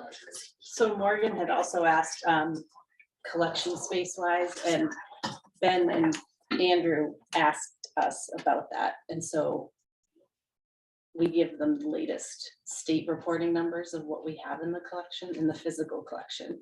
And so they take those numbers and then they will help us figure out how much Square footage you Yes, actually need. exactly. Okay. Yeah. So I assume that at 1,181 is still acceptable to the collection we need. If we needed to go this option. It is, yeah, so you'll actually see, if you go forward 2 slides. I think. So here's a very diagrammatic layout of shelving. It's just a proof of concept to show that we have space for the collection. This is just the adult collection. We're still kind of working through the children's collection. That's a little tighter because the children's collection is actually almost equal to the adult collection. But it is somewhat tight space, but so this is actually the option I was talking about we have internally in our office. If we do extend that entire space, we have more than enough space for the collection down there. So we do have the space for these programs in the lower level. Or this could be kind of reclassified a bit and spread out with soft seating if needed. But this is more of just a proof of concept to show that we have the space to store your 30,000 volumes. But that, Oh, I think you touched it. It's a touch screen. but the drawing that you had as option 2 is actually a third option, right? Because that had 1,700 Yeah, square feet. Yeah, this was. it was And not an these 3 additional- rooms in the back. Yeah. Okay. Sorry, Andrew, can you repeat again what you were saying about the windows? So where can you add windows? So these, Like only the back. the slanted curtain wall right Yeah. now is above this space. And so in that space, we can have skylights. We're gonna be building a new roof there. It Right. will not be a slanted curtain. So, but nothing in like those meeting rooms, though, like the lounge and those 2 meeting rooms would be dark. The meeting rooms can be the same condition as these. They can have a skylight or it can be next to a light well or something. Gotcha. The team lounge is a little harder to get light into. It will probably be borrowed light Okay. from the meeting spaces. But if it was option 2, that the team lounge would Would be have the option. upstairs. No, In option 2, the team lounge would also have it would have more borrowed light because it'd be next to the addition. All of this is mostly open, so. Can I ask, the 2 84 square foot meeting rooms, isn't that where the door in the current amphitheater area is? So wouldn't there be windows there? Or could there be windows there? Yeah, exactly. But that'll but get filled in, we're- won't it? Won't that amphitheater get filled in? We're filling in the amphitheater, but we can build foundation walls to create light wells. Got it. So that's kind of the big question is, do we need to do that, or do we move these meeting rooms into the addition? I personally feel like these could be rather desirable, kind of deep meeting room, but with Yeah. a lot of light coming in. It's very intriguing. Are the bathrooms individual? Yeah. Bathrooms?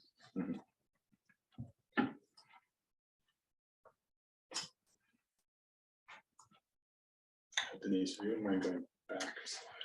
And I guess I'm just gonna ask this just in case, are these our only two options? Well, I these are guess two current I'll options? reiterate that it's still a work in progress. Right, okay. It's not gonna be one of these. It's not gonna be either. Okay, And so we're looking for responses on some of those action items that I listed so that we can start to kind of check those off. Okay. And do you wanna, design around those. But the option 2 you just had up was not That's either of option three, these. really. right. Exactly, yeah. That's the best one. wait, Well, what that- I'm yeah, looking we- at is, Lisa, how is that different than what we're looking at here? Lisa, go ahead. The current illustration of the exterior shows the courtyards here and here. So how would you get into this or out of the meeting room off hours? You would still use the main entrance and we have to develop some sort of security system somewhere in this. So it's another, I think that was another one of my action items, because it's much Sorry easier in about this one. Figure out.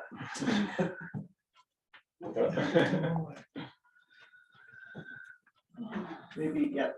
Good guess. Pretty close. Thank you, sorry about that. Would it be helpful for you to go back to your action items so we can have some direction on what we're supposed to make Yes. decisions on? If you wouldn't mind. Because I don't quite remember them. So This the one? desirable lower level programs, whether we want meeting rooms on those two flanking edges in the basement, they would have skylights and light wells, the stair elevator ramp layout. Is definitely a larger conversation, Yeah, okay. the browsing and arrival size. And the meeting room arrangement, which includes the kind of after hours conversation.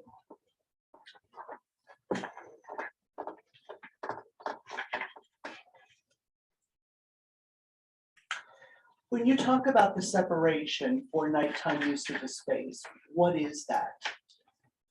So in the past, we've done a kind of metal screen that can be pulled out from a wall, and that stops people from going into like the collections or to the stairs or something like that. And where would that logically go, like here or closer here? So we do need to provide access to the bathrooms. So in that second option, it's a bit harder, but there may Right, be, okay, yeah, I see what there you're may be potential here and maybe an additional one on the stairs, something like that. And the things marked as mechanical and fire pump, those are like locked rooms, but they're, Yeah, okay, yeah, it's gray space that. Yeah. Yes. Is there an ability to like swap, what does that say, storage? And the restrooms, so that you can have the restrooms right next to the main, sort of the larger meeting space, and that would be the only one you could grant access to after hours? So that you're not coming up with partitions throughout the building? We could do that. I think it would still be the same access unless the bathrooms have access on both sides. Is that what you're? Yeah, but I feel like it would be easier, I think if it's closer, you wouldn't have to do quite as much, maybe barricading, I don't know. why wouldn't you have a door right into the community meeting space to the exterior? You might. Did we, Just why did another- we, I thought that was an option. What did Yeah, we I miss? thought so, Did too. we forget that last week? I mean, last time, did we decide against it? I believe so. This would be like We could bring it one back more to entrance. It's more is more entrance, kind of more security. And you still need to provide the restroom access.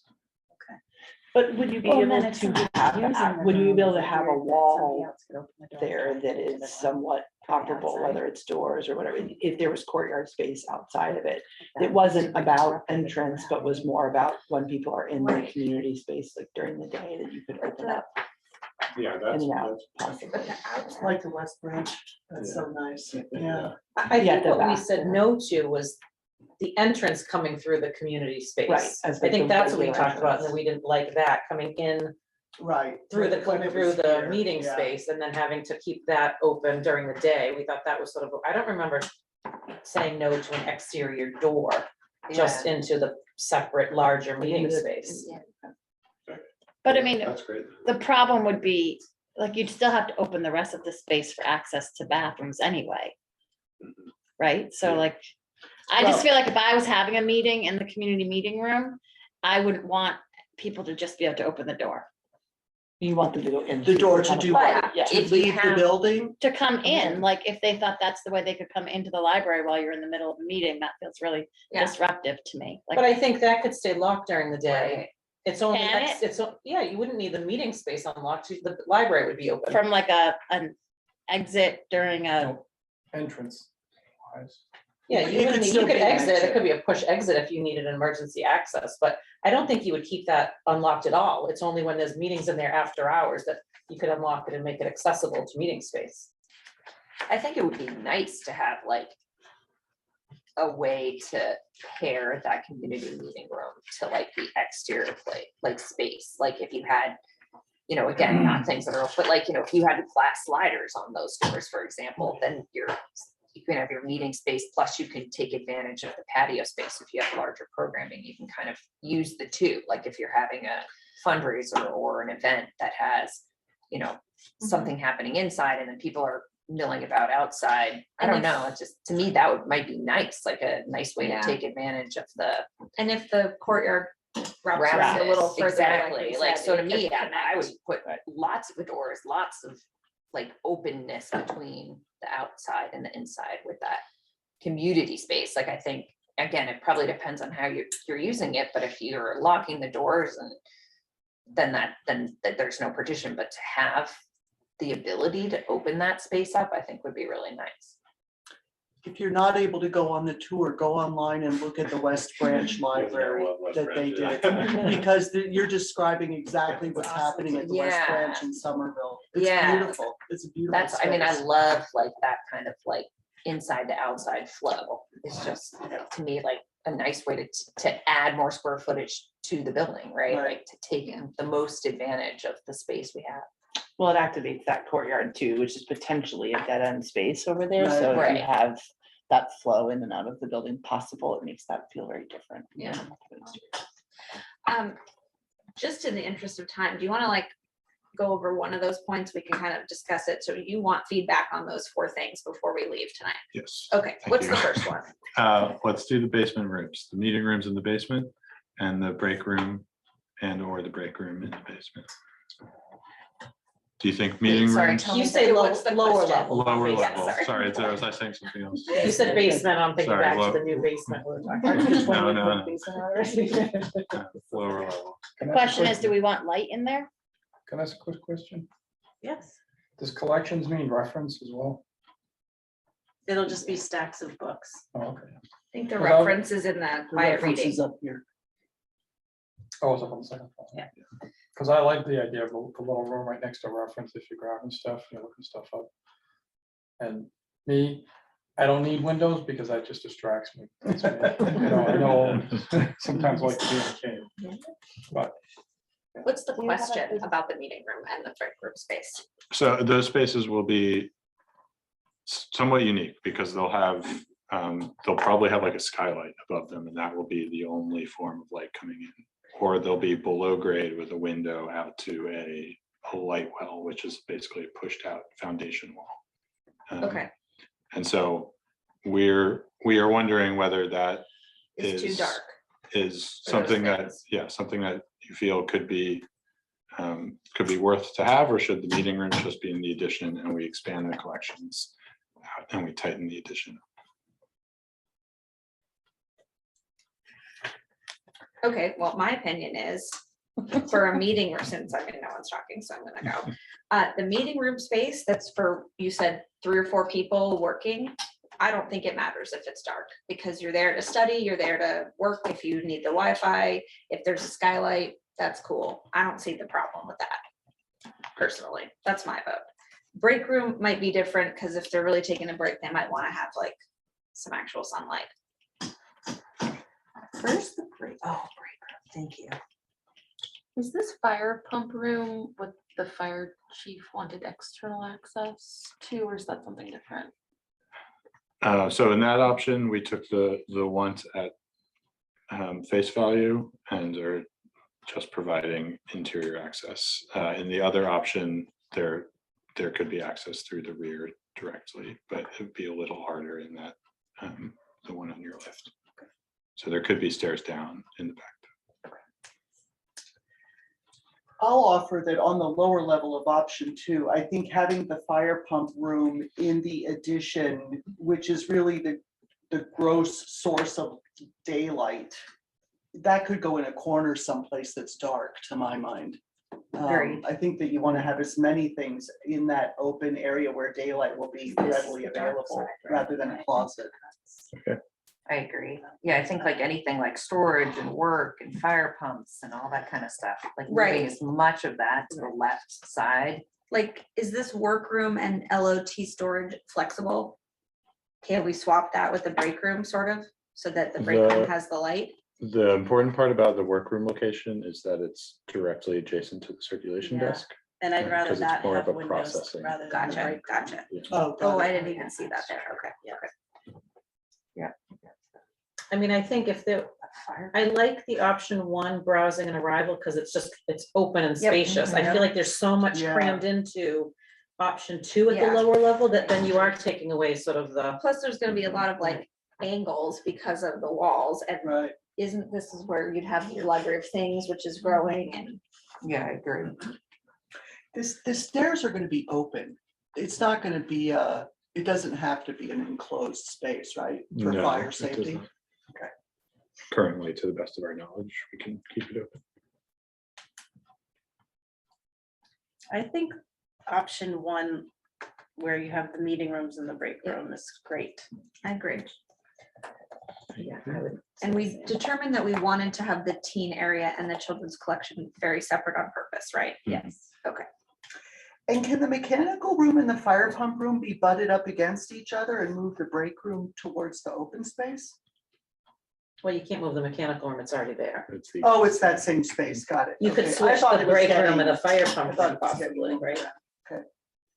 And then there's no way to add any kind of light on the lower level of option 1 where the teen lounge is, even through like, It's right under the historic entrance, so it'd be very difficult. I think it's safe to say it's Does almost that- impossible. could you do like a glass wall on the meeting space that's adjacent to it, so Yeah, that they just get that the light turn. through it? Yeah, that's what I mean by borrowed light. Okay.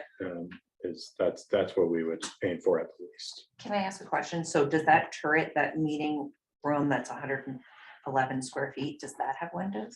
So we're gonna restore the windows in the turret. There are windows in the base, in that stone base of the turret that we'll be bringing back. Awesome. So is there any way to like, again, it's just so that the teens aren't just like in a cavern, but like, can this wall between the teen lounge and the meeting room be something where like, while they're there for whatever 3 hours they're there, that they can use both those spaces like interchangeably, or is it like, is this gonna be a hard wall in between the 2 spaces? We've been thinking of it as a hard wall. Okay. But I was thinking this morning that maybe the turret is a better location for the teen lounge, just out of the Yeah, I uniqueness mean, of it. just And exactly. we Or could just then like put the combine. 3 meeting rooms next to each other Right. in I a like row. that too. They would probably like the turret. They would Yeah. love the Yeah, turret. and you can And- still make some room outside, so there, you could put some, right outside that turret, so they have a little bit more space than just, I can't picture how many kids could fit in where Tina sits every day, but, Well, but they are the smallest demographic Right. But they So- come in like hordes. I mean, were you there today? If you came into the No. library at like 3 or 4 this afternoon, there was probably It was 28, insanity today. 30, 40 kids there. I mean, there are tons of preteens that show up after school. And are And they how long gonna sorry. hang around in that lounge? They want to hang around, yes, for sure, especially if you throw like loungers on the Good ground seating, and like a Xbox in that cavey part or whatever it is she has. Okay, so I can think we it depends on do- the weather, just so you know. I think they hang out outside as If much they as can, that is true, possible. too. Upstairs, So right. I think Yeah. this is, So could we make a third meeting room next to the edge, 1, 2, 3, and then make this turret into here, to give it a little Yes. more space? Exactly. That's what, yeah. Yeah, I think that's a good, because then they at least have some windows, but it's also like taking And it's advantage of the dark fun. space and And it's kind of cavey too. They Yeah, like they like that caves, they stuff, like yeah. caves. if And I you do need- like that it's on the first level where they can pop in and out from like the exterior space that they probably use a lot. teens also But then really, that begs the question, are they gonna use the ramp or the elevator? They're not gonna use either, They're gonna they'll use the just fly. stairs. Denise, Just out of curiosity, so if you have 30 kids show up, how long do they don't all stay there? Do they just sort of regroup there and then go their separate ways or? What happens, and I'll be honest, as a middle school parent, your child after middle school is allowed to do whatever they want, whatever, they have no, it doesn't matter. What happens is most parents say, just go to the library and text me when you want to be picked up. And so like they'll go to an after-school activity. I can't get them right at 3:15 or whatever, they go to the library. Some kids get out at 2, they go to the library. But Some like in kids- today's example of like a horde of kids showing up, Yes. do they all stay or do they stay just well, go at there least and then they 14 of them dissipate? went to Russell's to buy Swedish Right, fish. they'll buy But snacks. then do they go back? My Yes, kids will to throw stay- their Swedish fish wrappers on the ground. My kids will stay for a couple of hours and they will do their homework. Like, I'm not picking you up till your homework is done. Like, they'll do homework that I see a lot of the kids using the gaming systems.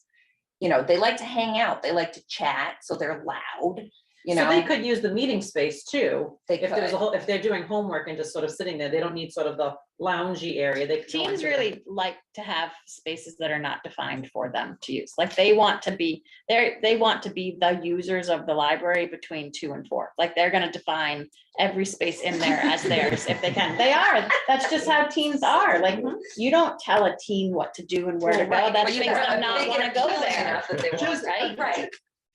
Just out of curiosity, can you weigh in, Tina, too, about what you see through the whole span of the time that teens are there? yeah, so I created a teen space and they don't go there. Right. We can call it a teen space. It just needs to be an Well, appealing But the reading loungy. nook. Yeah, area. so yes, they do come. In the good weather, they drop their bags, they leave. Even today, they were out on the roof deck. They're all over the place. They want to not be seen. They want to go in the nooks and crannies where, there's no adults. And they also go sometimes on Mondays and Fridays when the library is closed because hang they outside, sit on the right, picnic to tables hang out. and on the roof deck. Do they and go the- upstairs? They don't go upstairs now, do they? Like the Sometimes. current upstairs? Oh, yeah, they go Yeah. into the hail room They do? all the time. And hang out or just? On their And like the computers, reference they area eat. has like couches. couches, It's yeah, all about yeah. comfortable furniture. But it's also, it's also about who else is there. Like Yeah. sometimes they're going to the other spaces to get away from the people that are in the spaces they were in first because they didn't expect those people to also be at the library when they were at the library. Like they switch their days based on who goes when and. Okay, so do you need more feedback on that part? No, I do think we landed on it in the beginning of that conversation with switching the teen room with the turret meeting room. But And adding extending to it a little making bit. it- And yeah, Because the and meeting rooms can extending be the it. same Yeah. 3 sizes and then the rest of it. Yeah, I'm not even sure that do you need 3 small meeting rooms? we have, that's kind of come through in our Yes. conversations with Got it. everybody. It's that. Yeah. And if they at least overrun 3. it, it's fine. Right, exactly. And will those have sort of partition walls? So if we need 2 larger areas, they can open that? Did we talk about that? For the small meeting rooms, right now, we are just owning permanent partitions. The rooms would just have to change kind of shape if we wanted to open them up, because you wouldn't want, like, these are kind of long, and then you'd have a really long meeting room if there was a partition in them. I think also that it would make it less noise proof. And it would be nice to just have a couple little spaces where it could be quiet to study or work or whatever. Are they glass in your mind? At least to the rest of the library, but in between, probably not. Right. That would be Mhm. uncomfortable. Glass door, so you Yeah. can see if someone's in there or not, and not. Yeah, and it brings the light in, that's fine too, yeah. Yeah, okay, what was your second? Thank you. Um, That was the ramp, The I the think. ramp, so. Okay. Maybe let's skip that one, 'cause we have difficult opinions on that. The browsing, the What's- browsing, It's not just you. the browsing and arrival size. It sounds like we're Like leaning Denise towards said, option yeah, one. well, yeah, option one, I like think- the openness of that Mhm. and less walls awesome. and everything. agree too. I mean, from the early studies that you did, like the flow of that was so important. to you. Yeah. This Yeah. one doesn't Too allow much, flow. yeah. I agree. And it's all connected to the community reading room and the outside space, and I think this is good. Okay. And next then question. the fourth one was the meeting room arrangement, which we already talked about the small ones, so the large one. And the kind of security arrangements and access and proximity and stuff like that. Why is the shape of like the lower level on these two so different? Like, you know, like where the community meeting room is here, like see how like the wall on the back end, it's like one of them is like kind of, am I not looking at this right? No, Oh, I'm you not are. looking at this No, you're right. right. No, you They're are. two different shapes. Yeah. We, Yeah, you're looking at it, right? we've adjusted the This- massing on one of the this- options. this is an issue. And that back wall is slanted now, Oh, to get a bit more space. Gotcha, Okay. okay. Can it be slanted in the first option too? It could be, yeah. Okay, gotcha. And so then we answered your question about wanting to have some type of door, Mhm. probably accessible to the outside space. Mhm. Okay, so now if we want to come back to the ramp. Can I just ask a question? Is quiet reading reference also periodicals for you?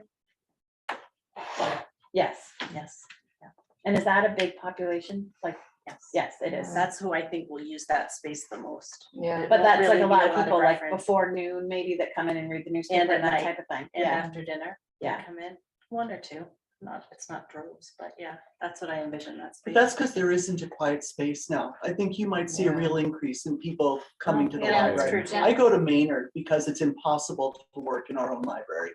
And I think that you'll see if there's places where people can sit quietly and do stuff, they will come and use the space more. Watertown has a really nice one too, and it's nice that it's right near the entrance, so people know that it's right there if you want to just go in and read. I think I heard Andrew say that it would help Design Lab going forward if we made a decision about the ramp and It elevator. definitely would, So yeah. I think we need to do that. You know, I personally believe for the library that I would like a ramp, but I am not. If the majority of you feel like we don't need the ramp, that, hey, this is a new space and it's great. So. Can we take a straw poll and discuss? Just to see where Aisha, people did you land wanna on say it? something? I just wanted some clarifying question Yes. before we do vote. So if we were able to have a line like this here, Mhm. could that ramp then be there? So that's like free space.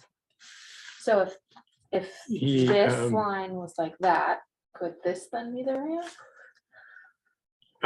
In theory, it could. There's a bunch of dimensions that we need to work with, of course, and code required dimensions, but if we gained more space with the exterior, we could Push get that a the little ramp, bit. but once again, there is always the cost implement of gaining more space. You're building more foundation walls, more facades, more roof, so on and so forth. And But we would be doing that anyway if we went Yes. that direction. Okay. if you, I know you said you can't have collections on the ramp, but we can have something on the wall. I believe you could probably have some sort of Like Hard- elevated display case for hard weird old display case, things. yeah. Like the Concord Library for their ramp that they have, it's like an art gallery. It's like Yeah. we're Right. rotating. I'm just saying if we, There's quilts and there's like whatever. Yeah. right, and we had talked about maybe trustees had talked about maybe trying to have some type of out of the way area to display artifacts. So maybe that's like an option if we're gonna do that. Okay. So you So, can't have any protrude in to the ramp space. That's a clear space. Okay. So So when it you're has to be walking pretty along, you're flat gonna be against the bumping- wall, so. So Or the wall you'd has have to have be space recessed, outside the right, where ramp the- if you're gonna have display. Okay, Sunny has her hand up. Hi, can you hear me? Yes. Okay, I just had some feedback on the ramp conversation. I feel like there needs to be a ramp, and this is just my experience as a volunteer at the library, but I've been volunteering there for a little over a year, and those carts can get very heavy, and that's just on like a flat space. And I understand that we'll have to take stuff upstairs occasionally at the new building, but to have to try and wedge that cart into an elevator, especially if there's other patrons that need to use that elevator just to go up a small space, I think would be kind of a nightmare for everybody that has to do that. And additionally, my other concern would be if there was no ramp, especially in the event of an outage, of like an elevator outage, power outage, any kind of type of disaster or anything of that nature, it would be very difficult for anybody in the space to have to try and navigate 3 stairs. And I know that to a lot of people, 3 stairs is just 3 stairs, but to a lot of people who have accessibility issues, 3 stairs can be quite a challenge. So ultimately, I just feel like having a ramp is probably the best course of action, even though it's going to take up a little bit more space. And I wouldn't really consider it to be that big of a deal space-wise. I know that everybody's concerned about the square footage and what have you, but we are a fairly small town, and I want lots of people to come use the library, more people than they do now. And I think accessibility is a huge reason why people don't come now. And so I would just keep that in mind when we are discussing this ramp and the renovation project, and space. Ultimately, with the new design, from what I'm to understand from talking with Tina and some of the other people that work at the library, will be able to be utilized in such a better way than it is now, just because of how the library is built now. It's just terrible for utilizing space. So even though it is going to take up space, it's not going to be as detrimental as what you would be thinking, just because of the way that everything's set up now and how it'll be different and more accessible later. That's all. Fine. You're winning me over, Sunny. Well, what if- That was very well said. What if we sort of voted with a caveat to revisit what flexibility you could gain if you shifted the? If we didn't have the ramp, you mean? No, I'm saying, Like, I'm what would saying, we gain? Because what we're no, saying. no, Aisha's idea of making this roof line more like, or this Oh, wall line or okay. whatever, the right. And so that maybe the ramp could actually just be pushed back, so we wouldn't technically lose Right. the square space. footage, it would just be, right? And Well- it is You much said you more thought it appealing was in an this option. Well, yeah, we can assess it. I mean, Right, you're with not that promising, we is- get yeah. it, you're not promising, but if it was an option, then maybe we'd only lose half of the square footage you're worried about or something. Can I also make another point? This is like pro ramp, don't worry, people. I just want to say that ramp, for the ramp idea, I much prefer, I think it's much less impactful if it's pushed against the wall Oh, and flat. definitely. Oh, I think versus we like the twirls. This one much better. So that's all I'm gonna say. I have a question. Is the mechanical room interesting? Because could you make that wall a glass wall next to that ramp? So that as kids go up that ramp, they can see into the mechanical room? Or is it pretty blah and it? Right now, you wouldn't. I mean- No, I know right now. the engineers would find it interesting, maybe a couple kids would, but ultimately it will probably need a rated partition, which it currently already has, like a fire rated Oh, partition. got it, okay. And well, there is rated glass, but we will not want to pay for Yeah. rated glass. yeah. And I'm gonna be honest, I think if there's still an opportunity to put some historical portraits, that's the place to put them, is on the ramp. And- I think, because then you're, well, I don't mean like not, but you don't want to take up precious, I don't want to say precious, but you don't want to take up wall space in the library throughout for some of the, pictures that you might want to, or you might want to have a rotating sort of display of things there. And I think that's sort of a good out of the way, that if people want to see it, they can go and see it, but it's not. The best out of the way spot is at the old town hall. For That's all of of that stuff. We're gonna give I them don't your address disagree. and phone number. How's that? They already have it. They write, Alright, they write like so- 17 letters a month to us. What does the committee want to recommend? That we put in a ramp, Yeah. pro ramp, Is that a your straight motion? ramp. But Yeah. see, I make a but motion, see what the flexibility is to, to see what the flexibility is to bump out a little bit of space for it. Yeah, so option one with Option option one, for two sure. sort of Bump out. bump out. are you And gonna sleep and better tonight reflipping now? some of those. I actually wasn't expecting to revisit the ramp conversation. Oh. I just walked away and my husband was like, wait, what's happening? And I was like, he's like, you do realize the cost on that? And I was like, no, but okay. Well, it's a good point. No, but I like it. It's also Thanks, energy saving, team. because if you don't have people taking an elevator up 2 feet, you're saving a lot of electricity. There you go. Yeah, And we have can to start a stay heart under health campaign, 300%. fundraising Yeah. Okay, Andrew, did you need anything else from us? Well, can we go back to the Oh. exterior door for the meeting room? Oh, yeah, sorry. Yep, I forgot about that. Oh, I vote to, I make a motion to put in the biggest door you possibly can to interrupt people during their meeting. No, to make a So transition. I thought, and again, I thought we wanted the outdoor door so that we could use it after hours without having to use the entrance. So my suggestion would be, if that's what this committee wants, is to move the workroom lot where the restrooms are and put the restrooms where lot workroom is on the lower level of option one. Mm. So that there would be accessibility, or am I reading that? Right, so. You're right. So, right, so Denise, where, oh, Yeah, I'm yeah, trying no, to no, you're move the good to screen. just open it What up. is that? So- What does that little green area next to the lot say? I can't read that. That's The a- regulation desk Oh, okay. and lot stands for libraries. things, yeah. So I'm trying to move the screen. if we so need can see. one restroom at least accessible, I think moving the restrooms toward the community meeting room and moving the circulation desk workroom down. I don't.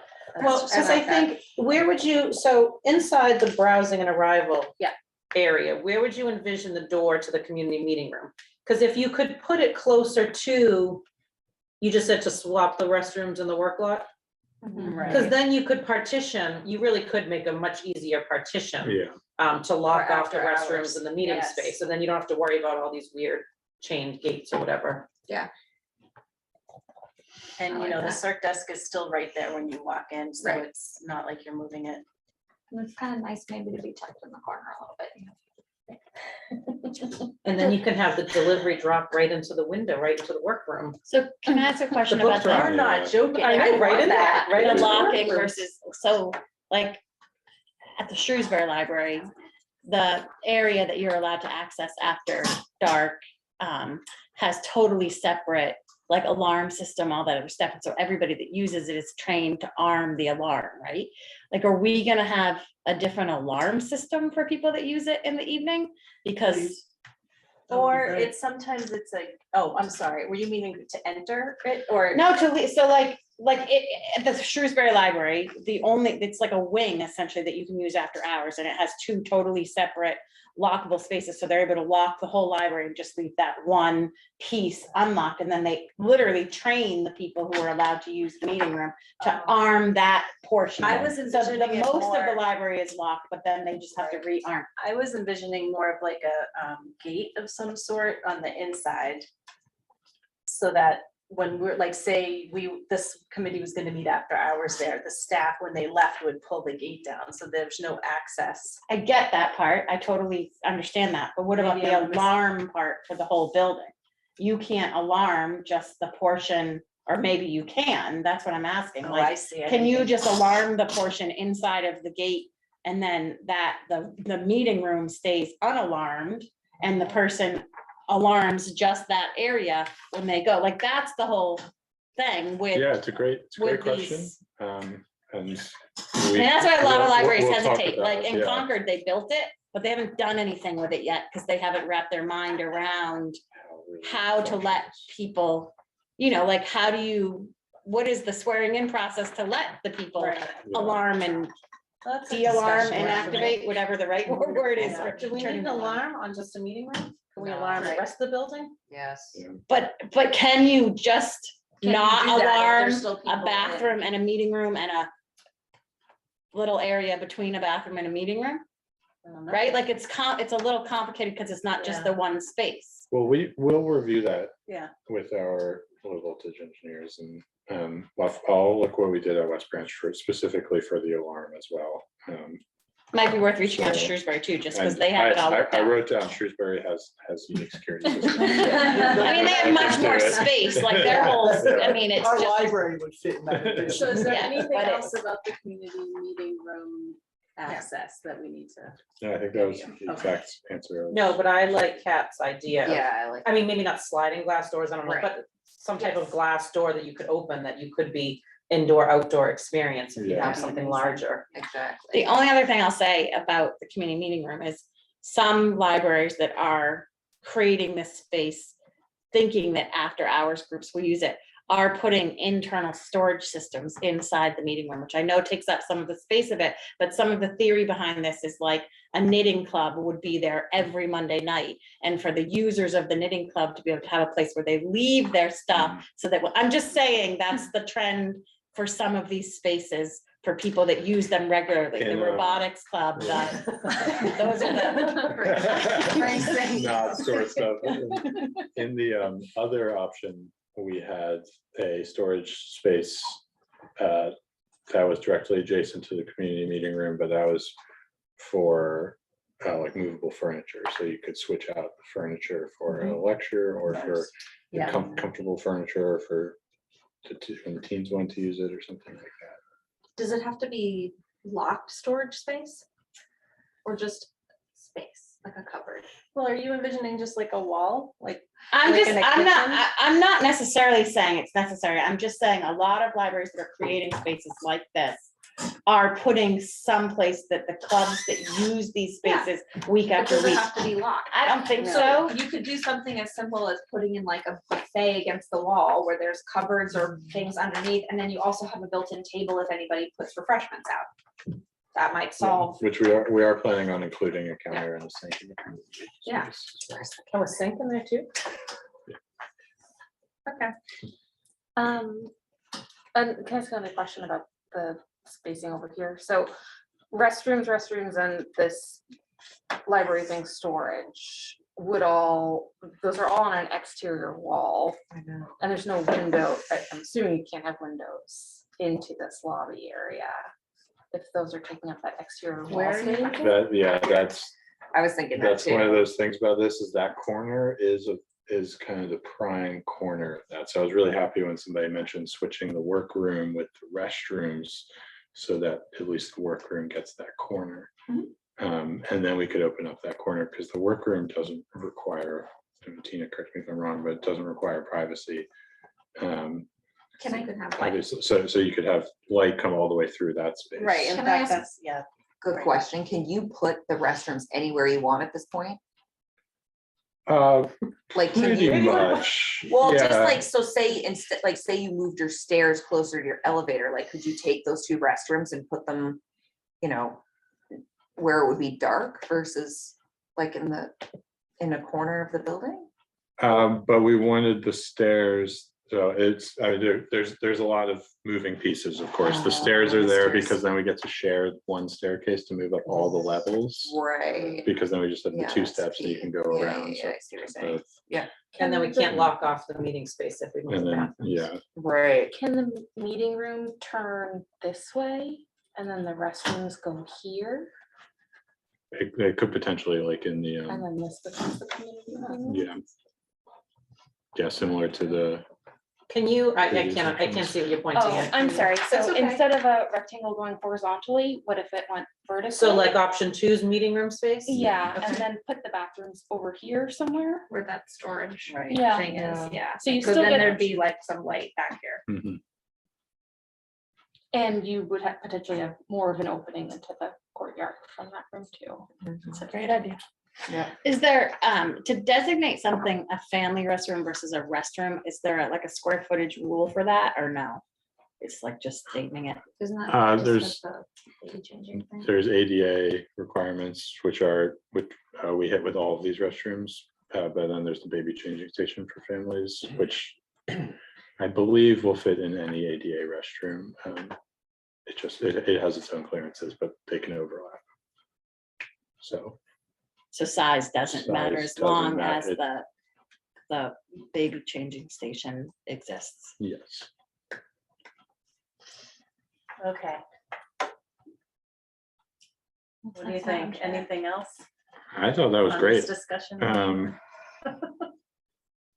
We've gone over everything. Okay. I had a next step slide Yeah, that we can go over in 1 minute.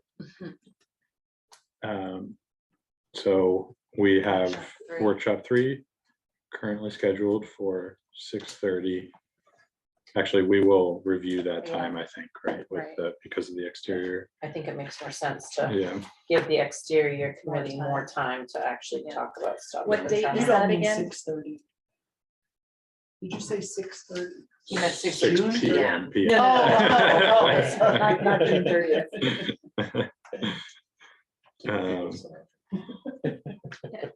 So we have that scheduled right now for 4:12. That seems a little late, though. I was gonna Do we say, have a field trip though in between? Is that why?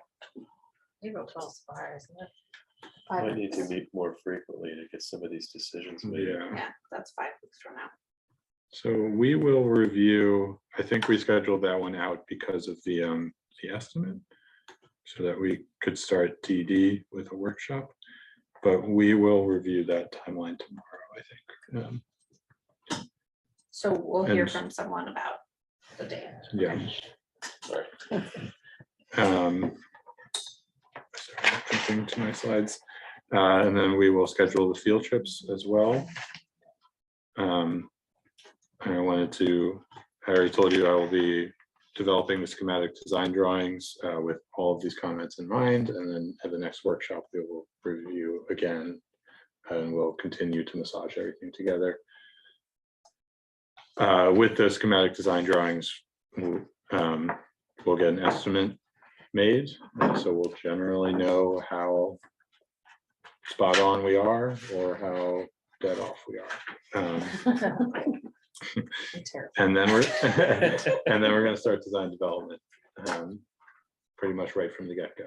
So, and that Ben describes in a very elegant way where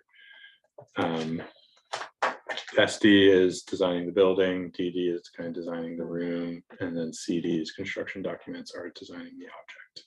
So we're gonna start to probably look more 3D at every space, and the whole floor plan together, as well as the exterior. Denise had a question before me, but Oh, then I sorry. do have a question. So at what point, so we have, I know we've talked about this, we have our Green Advisory Committee that wants to start weighing in on some of the elements. We've talked about sort of the 300% and the transformer, like at what point do we bring them into the mix?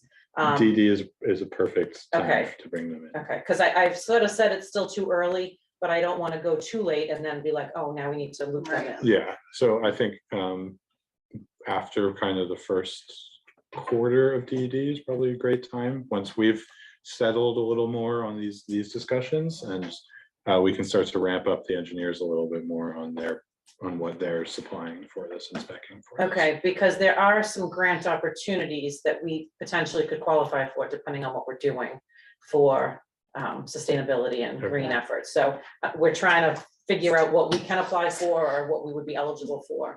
But until we sort of get into that, we don't know those specifics. Yeah, we need to know the mechanical, electrical systems, at least ballpark what we're looking at in order to know what we can apply for, I think. And so just out of curiosity, do you do that? Like, who applies for that? We can help you with that. I've done that in the past. Green communities, you guys are a green community, We're a so, green community. they have decarbonization grants available. But that comes somehow through this group. It's not like a, It could, I mean, it could come through this group. It could be, I mean, like, we have a grants administrator now on staff, so it could be just sort of a side shot with folks working on it. It really doesn't matter. I don't know how, we have a sort of narrow window of meetings, so I don't know how much time we want to take up of meetings on talking about grants. I mean, I don't think anyone's gonna say no to applying for grants. Right. I mean, obviously, if there's design changes that need to be made or something, that's. a Oh, I different just meant from a question, but- workload standpoint. No, did no, not no, mean I from an wasn't expecting oversight this group standpoint. We'd just be telling you as an update, essentially. that Yeah. This is what we're doing, and you would have to get involved. Okay, my question is, and I might be remembering it incorrectly, but the outdoor patio space, you walk into it, right? So it's not totally enclosed. So is that problematic from a children's programming perspective? I think there are probably some passive solutions as well, including the raised, the raised crosswalk. Will help with that. I mean, defer to Gigi and Allison on this, but. Do you mean in cars general- or No, I mean kids like getting kids out? getting, Yeah. like, Yeah. again, you know, my only other experience, it is working with a library where the garden was entirely enclosed by a fence Right, in the and back. it's only it's only accessible Through from doors inside from the back of the building, correct? Yeah, Can there be a little gate? I don't know, I'm A not, little I'm fence? only asking because somebody else is gonna ask it, I'm not asking because yeah, I'm pointing well, a I, finger. I Like, I think, just- I think that's a good thing for us to explore as we're looking at the kind of extended shape of this space, because if you do, you know, when it's kind of smaller and really geared off of the entry, you don't want to have a gate system there, but if there's a piece of this that wraps around and is more isolated, that could have Yeah. a site wall with a gate in there, and there could be some sort of division there. So we can keep that on our list. Yeah. So the charge of the exterior design committee is to bring recommendations to this committee. And then for this committee to decide, when are they going to, when on this timeline are they going to have something that they decide on that they recommend to us? The dates that are on the schematic are, it's always review, but it's never like drop dead date. I think I had ended the exterior committee 3/4 through DD, maybe at the end of DD, I don't remember off the top of my head. But ultimately, that's when I think they would make their recommendation. Unless there's some sort of intermediary recommendation. as well. I don't think I quite appreciated that hierarchy. Yeah. And are they influencing the landscaping or are they literally just talking about the building itself? Just the the building. facades Okay. of the building. Yeah, so I It should be think, the building exterior committee, not the exterior building committee, but that's, we're not gonna. Well, we're not gonna have to get- make actually, a building's committee not in it, it's decision. exterior design committee. Yeah.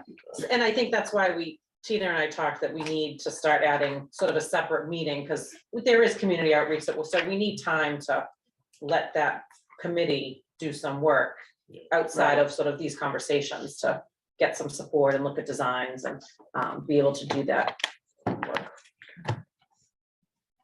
It just feels like it's all coming up fast, that's all. And just Yeah. one more thing, under, Can I make a motion that we approve the Collier's Thank you. invoice for professional services rendered through 2/28? Who seconded? Thank you. all in favor? Is that why you said? It's unanimous. Motion to adjourn at 9:33. Seconded.